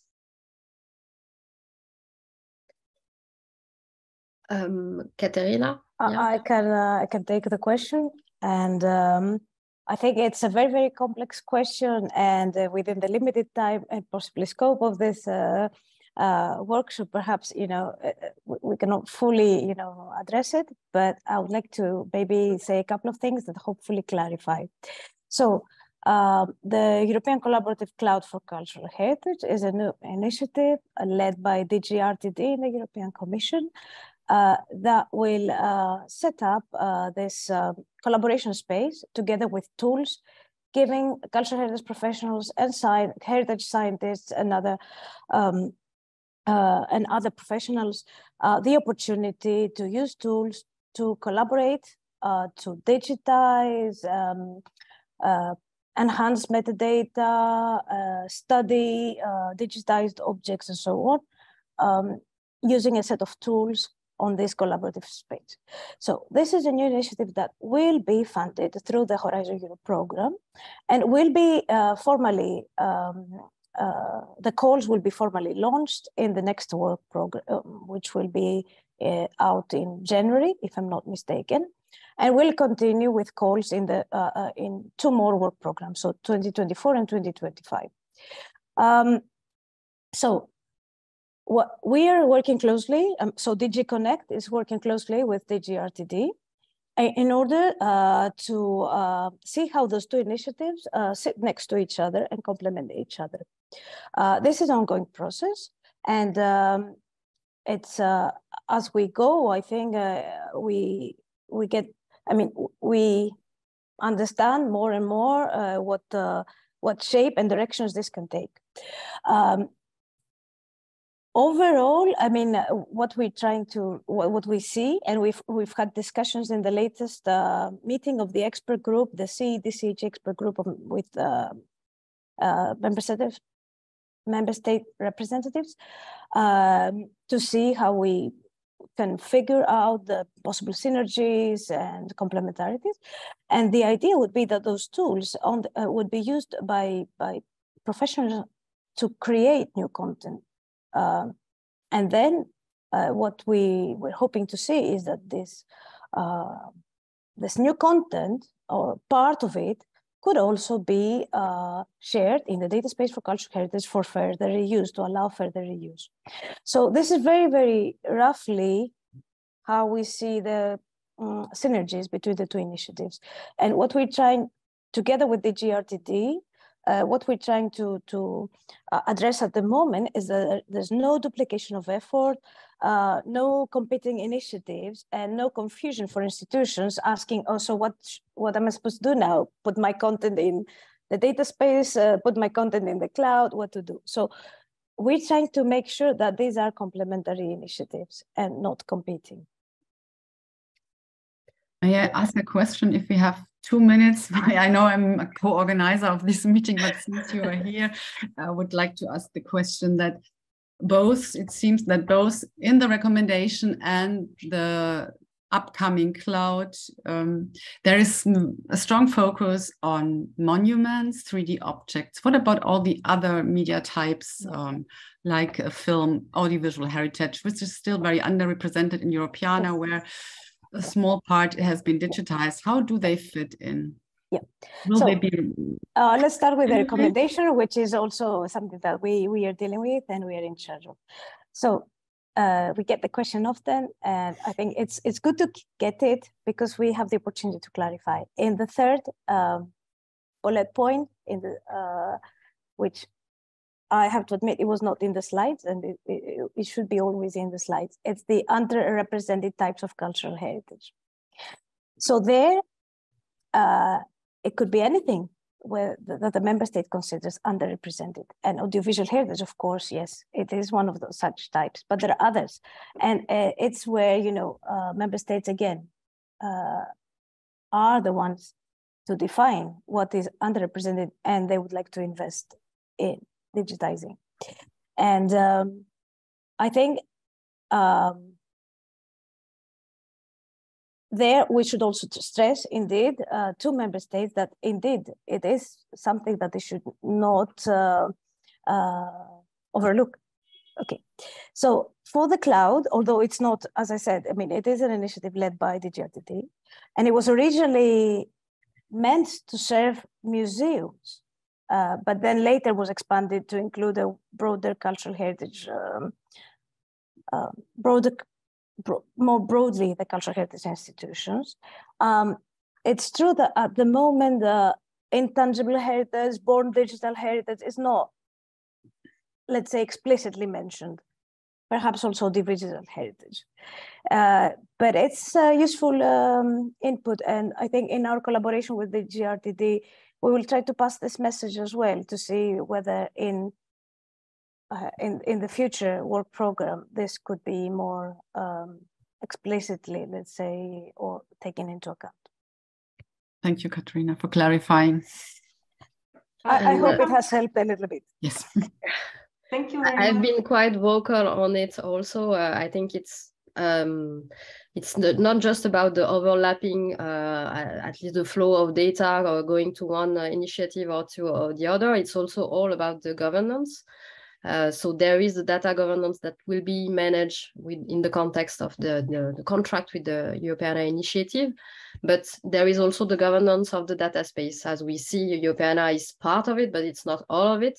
And if we want to avoid any overlapping, respect all the invitation to be digitally sober and so on, it's really about the governance, how we define the governance of the data space, and how we manage to avoid the same content going to the cloud and the same content going to the data space. I think this is one of the major things that we will have to deal with. I guess it will be done in the context of the CED-CHE group, but of course we can't avoid involving the aggregators in these discussions. So this was my 2 cents. I'm also the co-organizer, but I'm jumping in the conversation as well. I think I saw Marcia's hand a while ago. Would you still want us to ask a question, Marcia? You're muted? You're muted. Yeah, it was because I read a question about Peter Sommers about the fact that maybe some small cultural institutions are not fully aware of the role of the European, and this is true.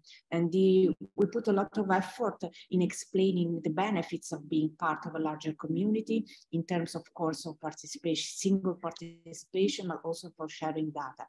And this is a huge part of the work of us, and also for of all aggregators.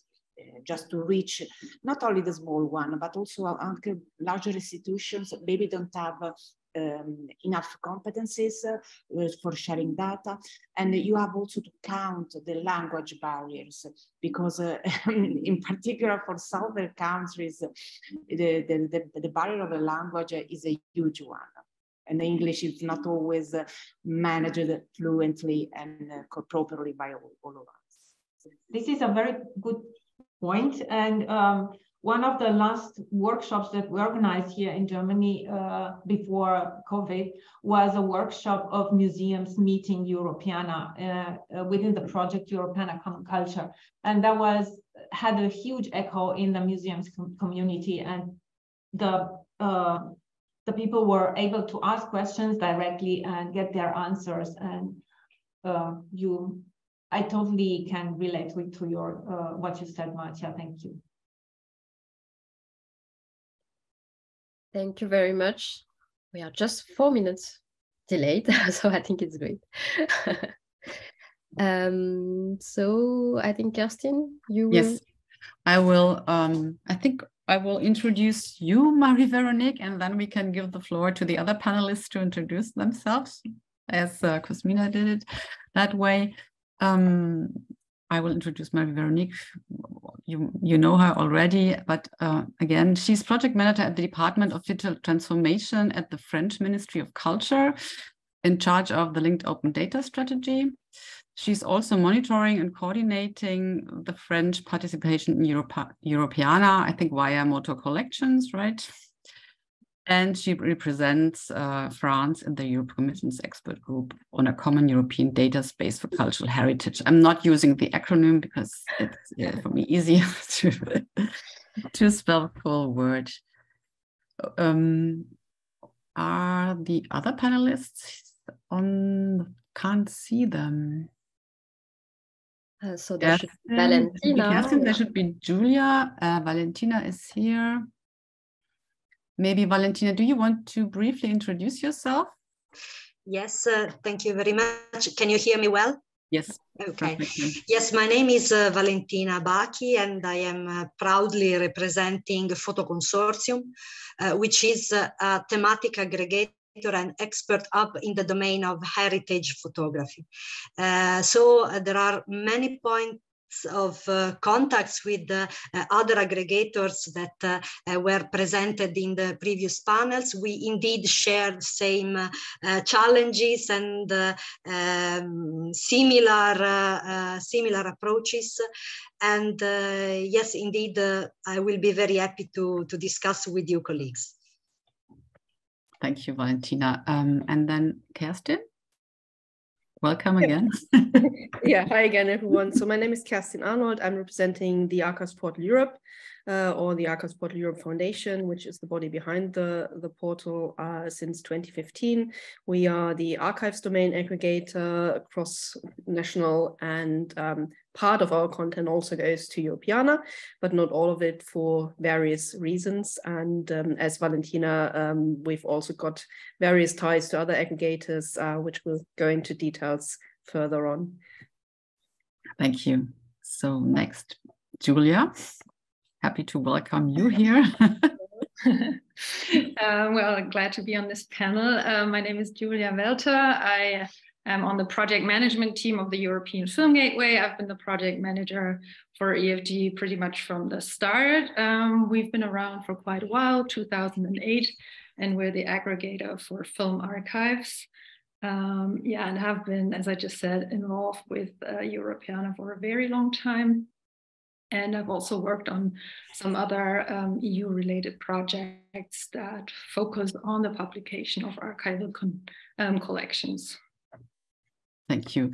And now it's Marie, we decided that you will guide the conversation in this panel, but I will jump in, and if I have questions, I will take part as well. Yes. Yes, so as we saw, the first panel was about how we maintain the data, and actually now that we are slowly moving to this data space, the challenge is also how do we manage as aggregator to bring new CHIs on board and also new content. So what is your strategy, each of you? Kerstin, you already mentioned that each aggregator has its own brand in a way. So how do you proceed to get new CHIs on board?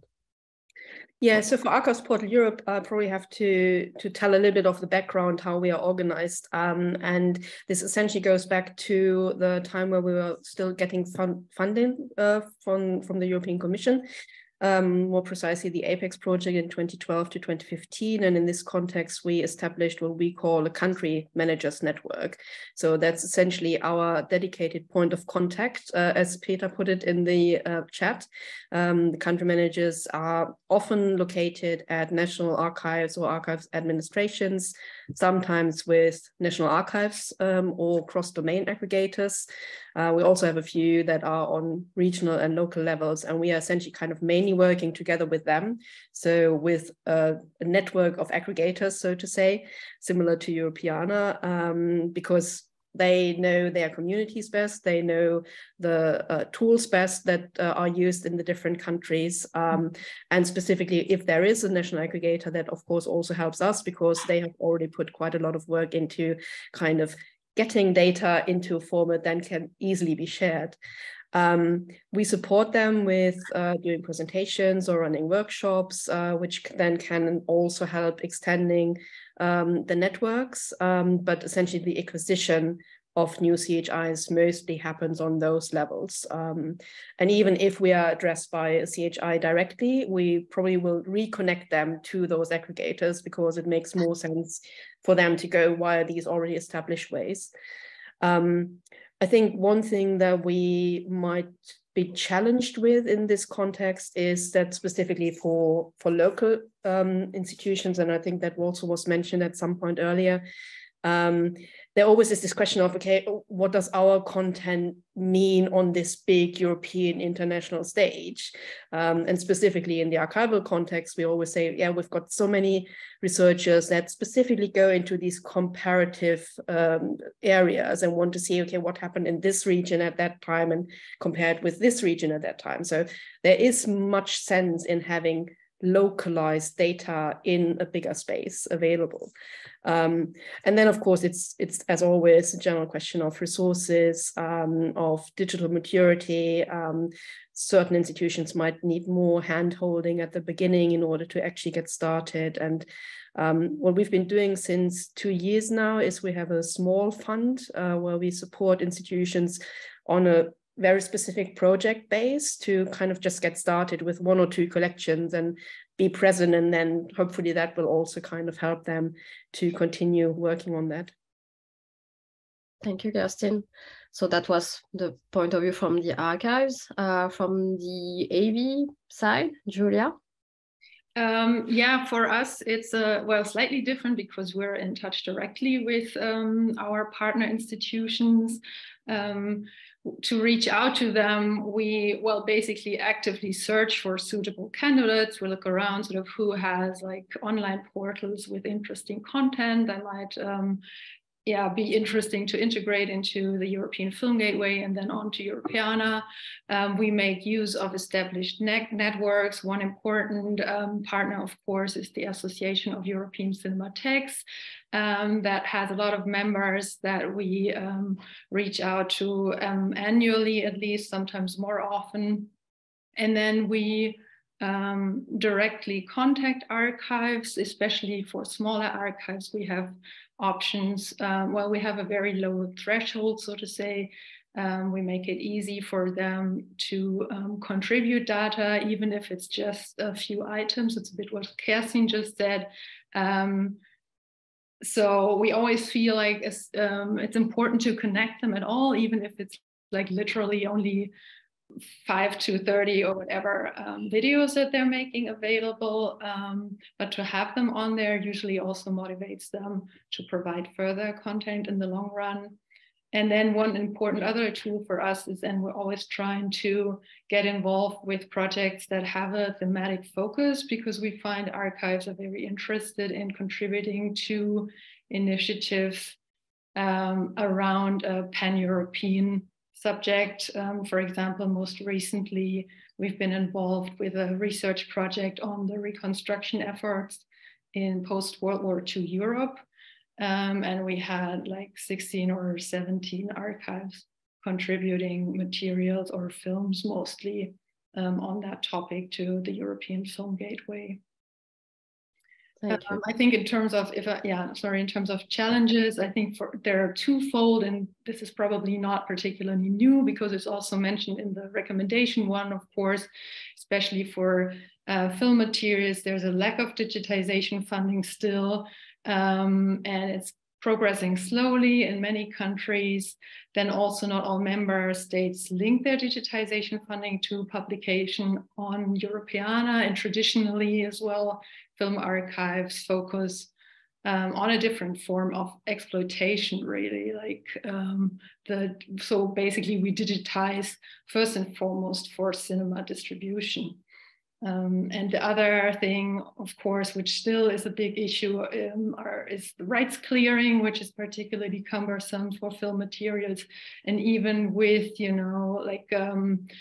out of commerce regulations, those they're not yet implemented everywhere. And also even in countries where they are implemented, the archives are not extremely knowledgeable around it. So we have a lot of work going on in the background also on familiarizing archives, with the out of commerce, how do you say, sorry, yeah, sorry. Thank you. Valentina, what do you do? Yes. Yeah, I can surely relate with most of the things that my colleagues said, because the issue is always the same that we face since over a decade now.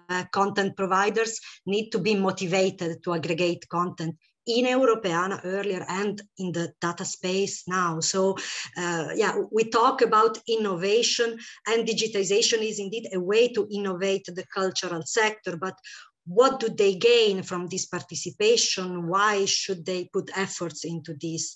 Because digitizing and putting collections online is not an indicator of innovation per se. The point is what and whom we do this for, and why. So that needs to be the driver, I believe, for everybody in this sector, helping to get more institutions on board. And indeed, thematic projects like the one that we did in the past. We had about history of the 20th century, history of the 50s, about intangible heritage, about Chinese heritage in Europe. These are nice ways for which cultural heritage institutions are motivated to work on themes that they really care about, and to explore opportunities about engaging with their audiences, existing audiences, potential audiences in an international dimension. So I think these are still the drivers for getting institutions on board and actually be more inclusive, I think. Thank you, Valentina. That's a good conclusion for your inputs. Actually, if I speak from the motor collection point of view, which is our national aggregator, this is probably different. We are actually the only national aggregator on this panel. Our situation is also kind of challenging in a way, because we were one of the first aggregator, and as the say goes, the first will be the last and the last will be the first, right? So we existed even before Europeana, actually, and it was a kind of complicated because there was a gap between the political support to the Europeana initiative, to what Europeana should be, etc., and the actual technical activity going on to get the data there. And also there was also all this licensing issues that was very still very present. And now, actually, with the kind of new data space, we really take this as an opportunity to really change the narrative. We kind of completely renew the communication around our aggregator. We completely revised the way our aggregators is supposed to be, both on the strategic and political level, and also the technical level. And this is why actually we really want to change our name and not be called anymore Motor Collection. And we had a lot of workshops last year, so we can actually bring together all the stakeholders, institutions, intermediary, the representative of each sector at the ministry level. So we can have really all the people concerned around the table and actually properly discuss what aggregation should be. And we spend a lot of time in defining actually what aggregation is, what the role of an aggregator is, focusing also on the fact that it's not only technical, there is also all the capacity building, all the support on why do we digitize, and how can we promote what has been digitized when we put online, etc. And I think also one of the main change is that we are not speaking anymore about records or images. So we kind of switch also the priority then. And also one of the challenge that we have right now is how do we maintain or at least deal with all the existing workflows, because as we said, we are not starting from scratch now. We have all this legacy that we have to deal with. We have many ways. Some content goes through some national databases, some content goes through other channels. So the main challenge that we have to deal with as a national aggregator is to make sure that this data goes effectively to Europeana and the data space, and that data doesn't go twice or more than once to the data space. And actually, this is one of the points that we completely renew around the narrative to get new institutions, but also the way we collaborate with the other aggregators. So namely in France, we have Gallica for the libraries and France Archive for the archives, is also all the governance aspects, because an aggregator is not only about providing the data, it's also about how you manage the governance around data aggregation. So this was my two cents there for about how we managed to get some new cultural heritage institutions. And now, as we are speaking about the transition towards the data space, does the data space and the recommendation has an impact on the activities that you have and on reaching out to new CHIs? So I will start with Julia. Well, I'd say it's probably going to have some impact at some point. I don't see it, we're quite there yet, also because it still feels like a bit abstract and unconcrete, of course, in terms of what certain things will actually mean for the archives. And obviously, we share information on those plans with our consortium. But in terms of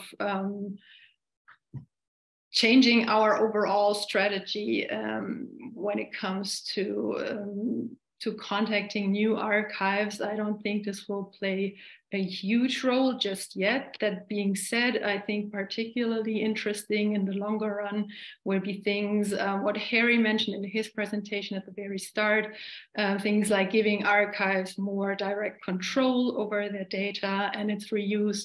And then also, obviously, one of the huge benefits that I see is the interoperability and sharing of data with those other pillars in the data space, which can then probably provide archives with access to newly developed tools and services, and that again could result in new usage scenarios with partners that they haven't been involved with before. So I think those two things to me seem to stand out in the, you know, like in the near future, so to say. Valentina, you want to react?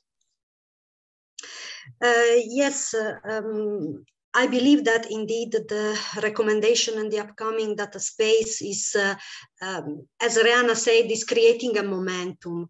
And as Photo Consortium is an aggregator specialized on heritage photography, and we have a lot of links to photographic archives. So you could say that this is about images, and it's very much 2D related, you could say. However, with the recommendation and invitation from the European Commission to digitize more in 3D, we are noticing that there is a lot of interest in 3D digitization for other types of photographic heritage, such as the heritage equipment and the machinery, and the physical photographic supports, such as the metal cases of the daguerreotypes and other wearable supports like, rings, necklaces with these medallions and containing photographs. So indeed, there is a lot of interest with this, but the photographic archives, possibly due to the intrinsic 2D nature of the imagery, perhaps they are not enough acquainted with 3D digitization. And in fact, we are receiving, as an aggregator, contacts from institutions, either that we know or that are new and met us by chance, who ask to learn more about this sort of unexplored or less explored field. And yeah, I mean, the fact that, for example, a daguerreotype is a smaller object than a big castle, doesn't mean that 3D digitization is, I mean, less challenging. Instead, on the contrary, there is a lot of specific challenges, and there is a need for really specialized capacity building and domain-specific solution development. So I think that there is a lot of work to do ahead of us. Indeed, that we were already seeing in the chat some questions about the publishing frameworks and especially the focus on 3D, exactly. Kerstin, any thoughts, further thoughts at least, on the data space? Yeah, I mean, I think I can probably only pick up on what Valentina and Julia already said. So I think in the archives, 3D is certainly kind of a smaller part of the material and the objects that our institutions hold. So there might be some who could kind of benefit from this specific focus of the recommendation, but it's probably not going to be a big rush of archival institutions coming into this. I think on the other hand, I agree with Julia that at the moment, the data space in itself is still too fuzzy and too far removed for a single archival institution. So we are not necessarily making much use of it at the moment in our communication. We have, of course, informed our country managers network about the activities, and it's up to them to then kind of carry that message into their communities. One thing that I might want to say, picking up also on the conversation earlier, is that I think the data space is a chance for us, specifically in the cultural heritage field, with the 15 years of experience that we have, to take a step back, to reflect and to improve what we have been doing so far. And to think it's really important for us to take that time and not rush into things and trying to kind of reach specific targets urgently, because then we will just kind of continue being in that rush and not really kind of using the benefits that the data space can bring us. That's some wise thoughts here. What I can say from our perspective as national aggregator is that, in a way, as a national aggregator, especially with the recommendation and as member state, we have the recommendation puts a lot of pressure on us to reaching out those targets. And also with some don't digitize everything, but still digitize that amount of content, which is kind of complicated. And also this also requires us to bring all the people around the table and actually reflect on what needs to be digitized, or how we define the priorities, which can be still very segmented in the way we work as a ministry. And also, I think we are aware that we have to fulfill those requirements and those targets, but we also are very much aware, and we also have to be very pragmatic on what we can do. And also, we also have to be responsible on the policy that we will lead in that context, because it's not just about sharing data for the sake of sharing. It's actually sharing it so we can be sure that it will be properly reused, properly set, actually defined in a quality that is satisfying, and also not focusing only on the high quality data sets, because in a way the fuzziness around the data space, it's kind of convenient for us because it allows us to define things that might be there at some point on the data space, but that we will have to include at some point. Because I think we also need to consider data as a living thing, something that is, you can have some metadata, but no content or no images there yet, but still having the reference of it in the data space can still be useful for any user, any researcher, or any creative industry needing this information. So I think this is why, for us, in a way, the recommendation and the data space, this kind of give the strategic and political framework, and luckily planets align because it's completely aligned with the political and strategic framework in place at national level in France. So, and all the things that I mentioned earlier about the governance, it's kind of lead the way for us to have a proper narrative and discourse to reaching out to the institution, invite them to share the data. And also it really highlights the fact that we are not speaking about records anymore. We are really speaking about data. This also fosters the capacity building around this idea of what data. We are not speaking about just the basic metadata. It has to have persistent identifier. It has to be available in proper standard formats. And I think the fact that we have this kind of consistent and coherent framework with the digital strategy that will have to come up, it kind of give a way to support the aggregation and to get more institutions involved. So I already touched upon some of the last question, which would be, what do you see as an opportunity with the data space for your aggregators in the current activities of the aggregators that you have? I will start with Julia. Well, I think, quite frankly, it's kind of been said before. I think, if anything, it'll like strengthen our role as expert hubs as well, because with the more technically advanced our environment gets, the more likely it is that archives will need the support to stay up to date and to up to date with the current developments. And then obviously we as aggregators, with the help of Europeana, can also be the hub that connects them with other players outside of their more immediate circles, I think. And in this respect, I think also, because we talked before a bit about the national aggregators and domain aggregators, and I think domain aggregators can also play a particularly important role in that sense, because of course, we're part of these communities. We know the challenges they face firsthand. We know the issues they have, and what their needs are, and we can also like be a voice for them in, let's say, working groups or in the wider Europeana network.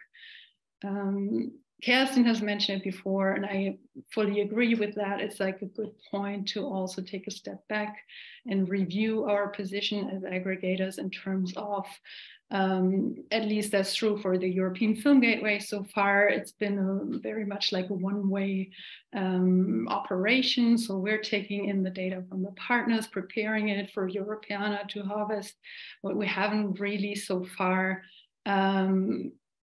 taken any data back from Europeana. And I think with the new and wider data space, this is something that will become more interesting in the long run, to also see how we can get data from other sources back into our database, or enrich data back into the EFG. And like I said, I know it's been possible for a while, but for the European Film Gateway, it's not something that we have explored very much, and it's definitely something we want to look into more.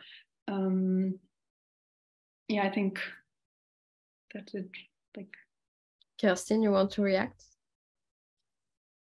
Yeah, maybe just picking up on this. I think also it's a different spin, so to say, on the collaboration that already exists between the aggregators, because to me, the data space just opens up a lot of opportunities to share experience, share knowledge in all directions, and also, of course, share data in all directions. So as Julia just said, I think there's a lot for us to explore in terms of this data flow that Rihanna mentioned in her presentation, and in which directions that can go. And it might be that we are not only looking at these directions of aggregator to Europeana, and then maybe Europeana to aggregator, and maybe aggregator then back to the CHIs, but also among other aggregators. I mean, in this panel, Valentina and Julia are also representing archives to a certain extent, just with a very specific focus.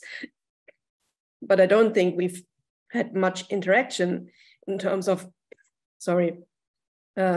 the institutions and the data that we engage with so far. And I think the data space opens that up, and it also opens up opportunities to engage with other stakeholders that some of us might already be involved in, but others don't and might want to.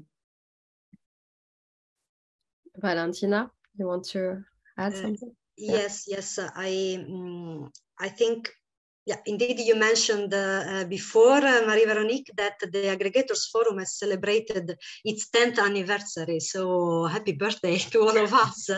But I believe that being part of this group since the early days, yeah, indeed, aggregators have always been considered as expert hubs to support the institutions in their journey to appearing on Europeana. And the technical part of mapping and high quality of metadata is certainly important, but it is instrumental to what is our core service. So indeed, what we've done so far is to be really ambassadors for Europeana earlier, and now also for the data space. And this is also, as Julia mentioned, strengthened by the fact that there is a need for a bigger focus on capacity building. And this is desperately needed, especially for smaller archives or institutions who lack competence, knowledge, and often even the staff to do the work and embark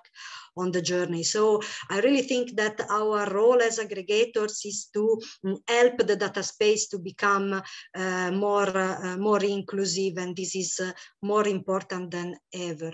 I would like to pick up also to something that Fulgencio mentioned in the chat some time ago, earlier this morning, that indeed the other data spaces, the data spaces for not related to cultural heritage, are starting now, while we can leverage already on work, infrastructure, and data that we've created along 15 years or little less than 15 years.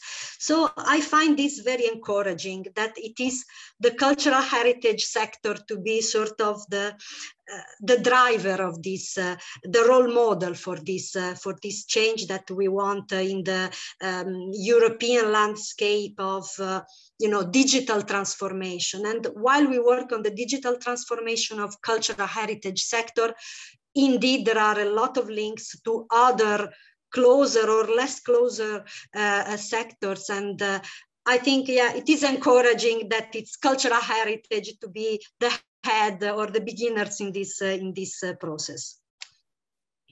Thank you. Actually, this is right, but as I said, the first will be the last and the last will be the first. So let's not get too comfy there saying that we have like 15 years of legacy there, so we are way ahead. I think, like Kirsten mentioned it earlier, it's also very critical at this point to get, take one step back and really reflect on what is data, what it is useful for, and how it can connect also to the other data spaces. Because as we said, this is not about just publishing on a portal.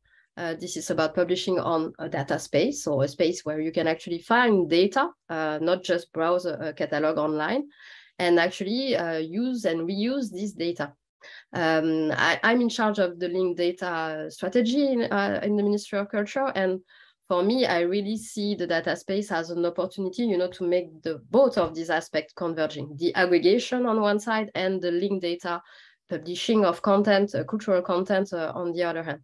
It's really how you can rely on this kind of those technologies that are basically decentralized. I know that the Commission doesn't like that much that we use that word for Europeana, but actually, when you speak about a data space, this is really about how you can go from one provider that publishes data to and then make it available, and how it can be enriched and be interconnected with other data. Basically, this is what it is about. And I think that sharing data in a common format like EDM is one thing. This is very good. But then when you give the opportunity to publish data in standards that are really closer to the domain of the institutions, and then make it still be requestable and I don't know if it's that word, if you can query still using a common data model like EDM, but still have the proper formats, this is something way more. You really maximize the way you publish the data. You provide richer data, richer quality data. And also, I think this is something that we are really currently using in the narrative that we have regarding our institution. It's like we really want to empower the institution when they publish their data. We are not just it's not just about you send something and it is very visible at the very high level on Europeana. It is also about how we can give the visibility for the institutions and also all the intermediary aggregators that we may have. This is completely something that we have put in place in the kind of the scope of our national strategy on aggregation, is that we are encouraging and fostering the creation of intermediary aggregators that can be local or thematic, so that we can really rely on some local and smaller hubs, almost like what you are doing for the APEF. It's like sharing the responsibilities there in what we do as in sharing the data, because it's not just about sharing the data, it's also maintaining this up to date. It's also thinking of what the use could be of this data. And I think this is probably something that we don't have yet on the scope in the European initiative, because 15 years legacy, the idea was we have to publish this amount of data there.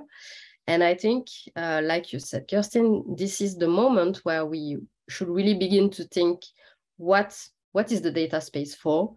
And also, is it okay if there is something on the data space, but not on Europeana? And okay, is it okay if we can find something on Europeana and then go directly to the aggregator to get the full detail of it and actually download the data, the raw data, and enrich it and send it back to the institutions?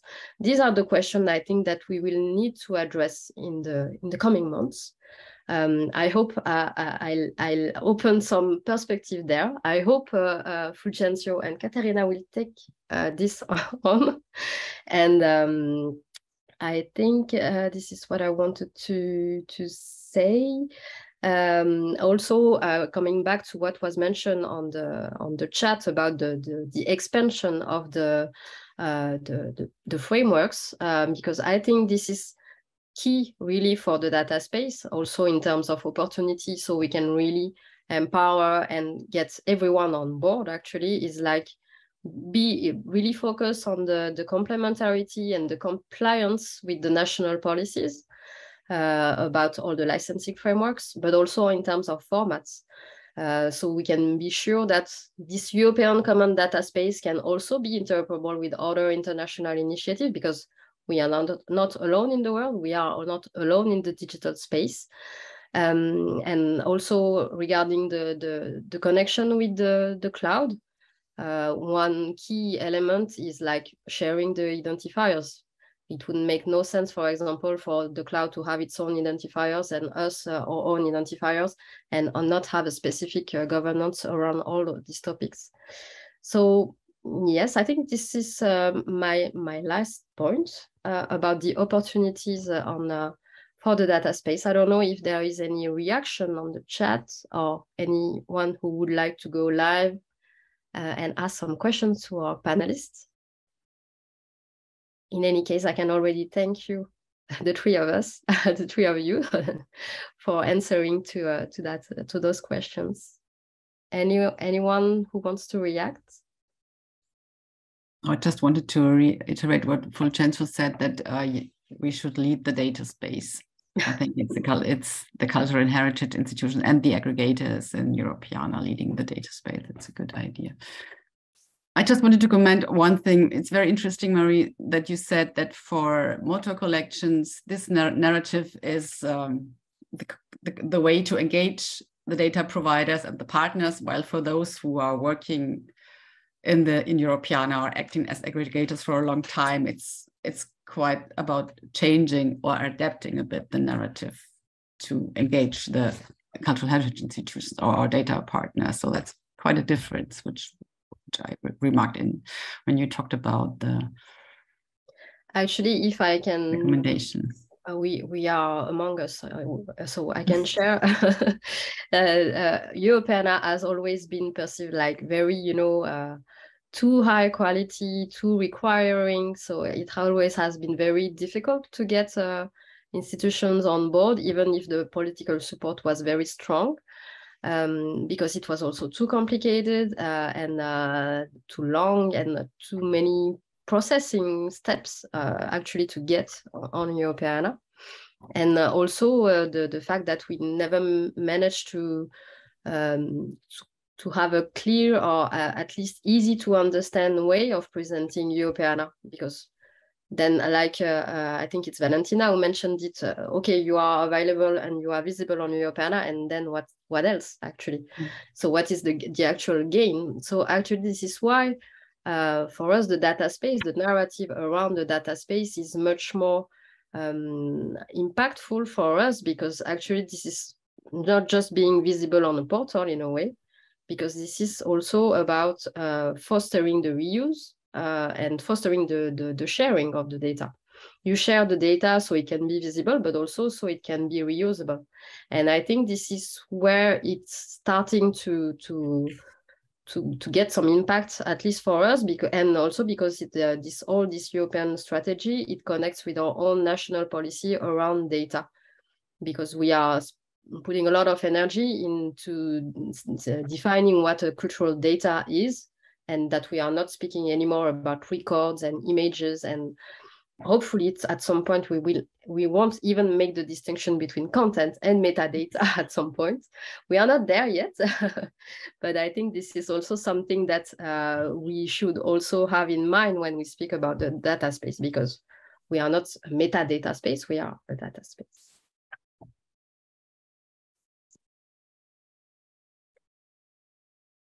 So any reaction on the chat? Yeah, Antonella agrees with me for the identifier. I think we have touched everything. Yeah, and we have 4 minutes before closing, actually. So if no one has... Antonella, you want to react? I don't know. Yes, quickly. When you said, Marie-Véronique, that we are data space and not metadata space, I guess that this distinction between the data space and metadata space is not so strict, because even metadata are data, and rich metadata, and the metadata that includes preview, metadata that are linked, they are data. So I would be more like towards this distinction. I think that even a metadata space is a data space. This is what I meant, actually. Because now we are still making this distinction between, but metadata is a data in itself.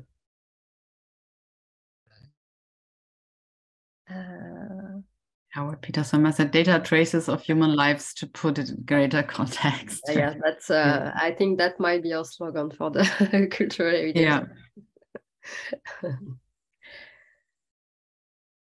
So,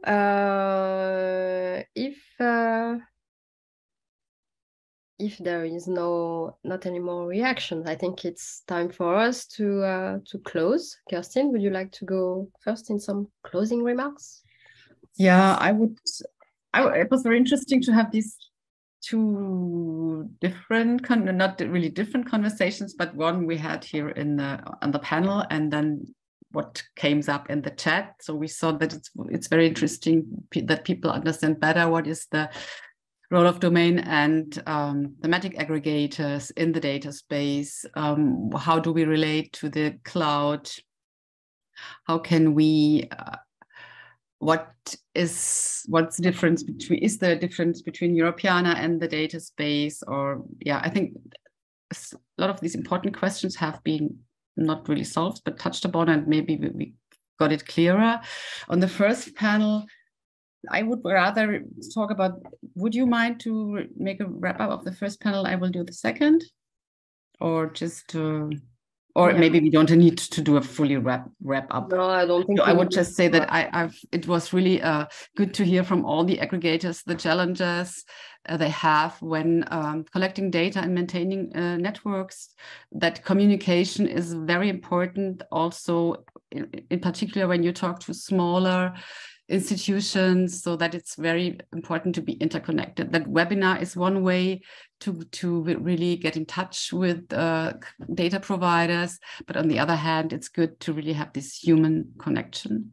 And in particular, if it's smaller archives, I think that was an important thing we got out from the discussion today. And talking about and the data space, I think it's a discussion we have to continue. My feeling is that we always get a better understanding after each of these outreach events we are doing. So it's getting clearer for us. I'm also very happy that we had the input from Katerina and Fulcenzo here to answer questions and to support us. And yes, I would say I'm looking forward to our next edition of this outreach event. Valentina, you want to say something?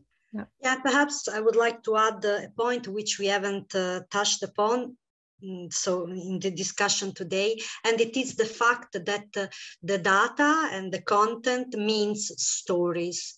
And indeed, the work that we aggregators have done together with colleagues at Europeana Foundation is to highlight these contents via editorials. And I think that is, perhaps it's just my view, but I think that is one of the most important aspects of the Europeana website as it is now. The fact that in the millions of objects which are accessible via Europeana, it is really difficult that your small story comes to surface unless somebody puts effort in this and writes and collects images or records and package it into something that is digestible and is shareable. So I believe and would welcome very much that also in the broader context and more technological context of the data space, we do not lose sight of the importance of sharing stories from this data. So I think this we didn't focus on this in the discussion, but I believe that aggregators, especially the thematic aggregators who have knowledge of what this content really means, they really have a role also with this, to tell the stories that come from this data. Actually, yeah, I completely agree. And this is also what I meant in a way when I mentioned the fact that we reuse the data, because it's not just about, saying just for saying we break the silos. It's also how, when you publish something, how you can make it consistent with the content from the other country. Actually, this is a European data space, so it's also about sharing and advocate for the cultural heritage from Europe also. So it's making the connection, raising some stories from the collection that we have is also all the added value that we can have as a network and also as an aggregator forum. So I completely agree on this point. I'm quite happy because we can really see that we need those kind of events, so we can actually properly discuss. And also, usually the forum, we are the one like talking and talking. I've been talking a lot. I'm sorry for that, but the idea is also to give the floor to the aggregators. You have been able to see that whether it's the actual context or on the upcoming context, we are still the intermediaries with the cultural heritage institution. We are still a lot to do regarding the capacity building, and it is very essential that aggregators are really part of the discussion in all the coming steps, designing the data space, the connection with the other initiative and other data spaces. This is really crucial. I hope that you get a better understanding of what the data space is. Also, cultural heritage institutions who join today, who just discovered the whole Europeana initiative and ecosystem. So I think now, so The event today has been recorded. You can still have a look to the first one. This one will be also available.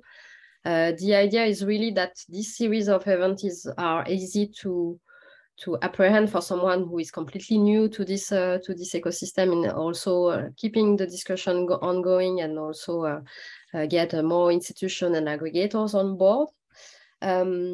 So as Kerstin said, the next one will be on data processing. We will try to pick up a date that is not too much closer to a holiday, because it's the second time that we are too close with the holiday. So don't forget to fill out the survey. This is very important for us to get your feedback on these events. And now I think what I have to do is to thank all the people who has been attending today. I thank also very much all the speakers, all the panelists, because it was very crucial and important to get your insight there. Then I would like to add the colleagues from the Europeana Foundation, Henning and Adina for contributing for the preparation of the event. And as usual, Gina and Tamara for doing their magic behind the scene. And now my last but not least thank is for Kerstin for helping me in preparing all of this. So thank you all. I wish you a pleasant holiday for the end of this year. And yeah, happy Merry Christmas to all, and enjoy your holiday, and see you next year.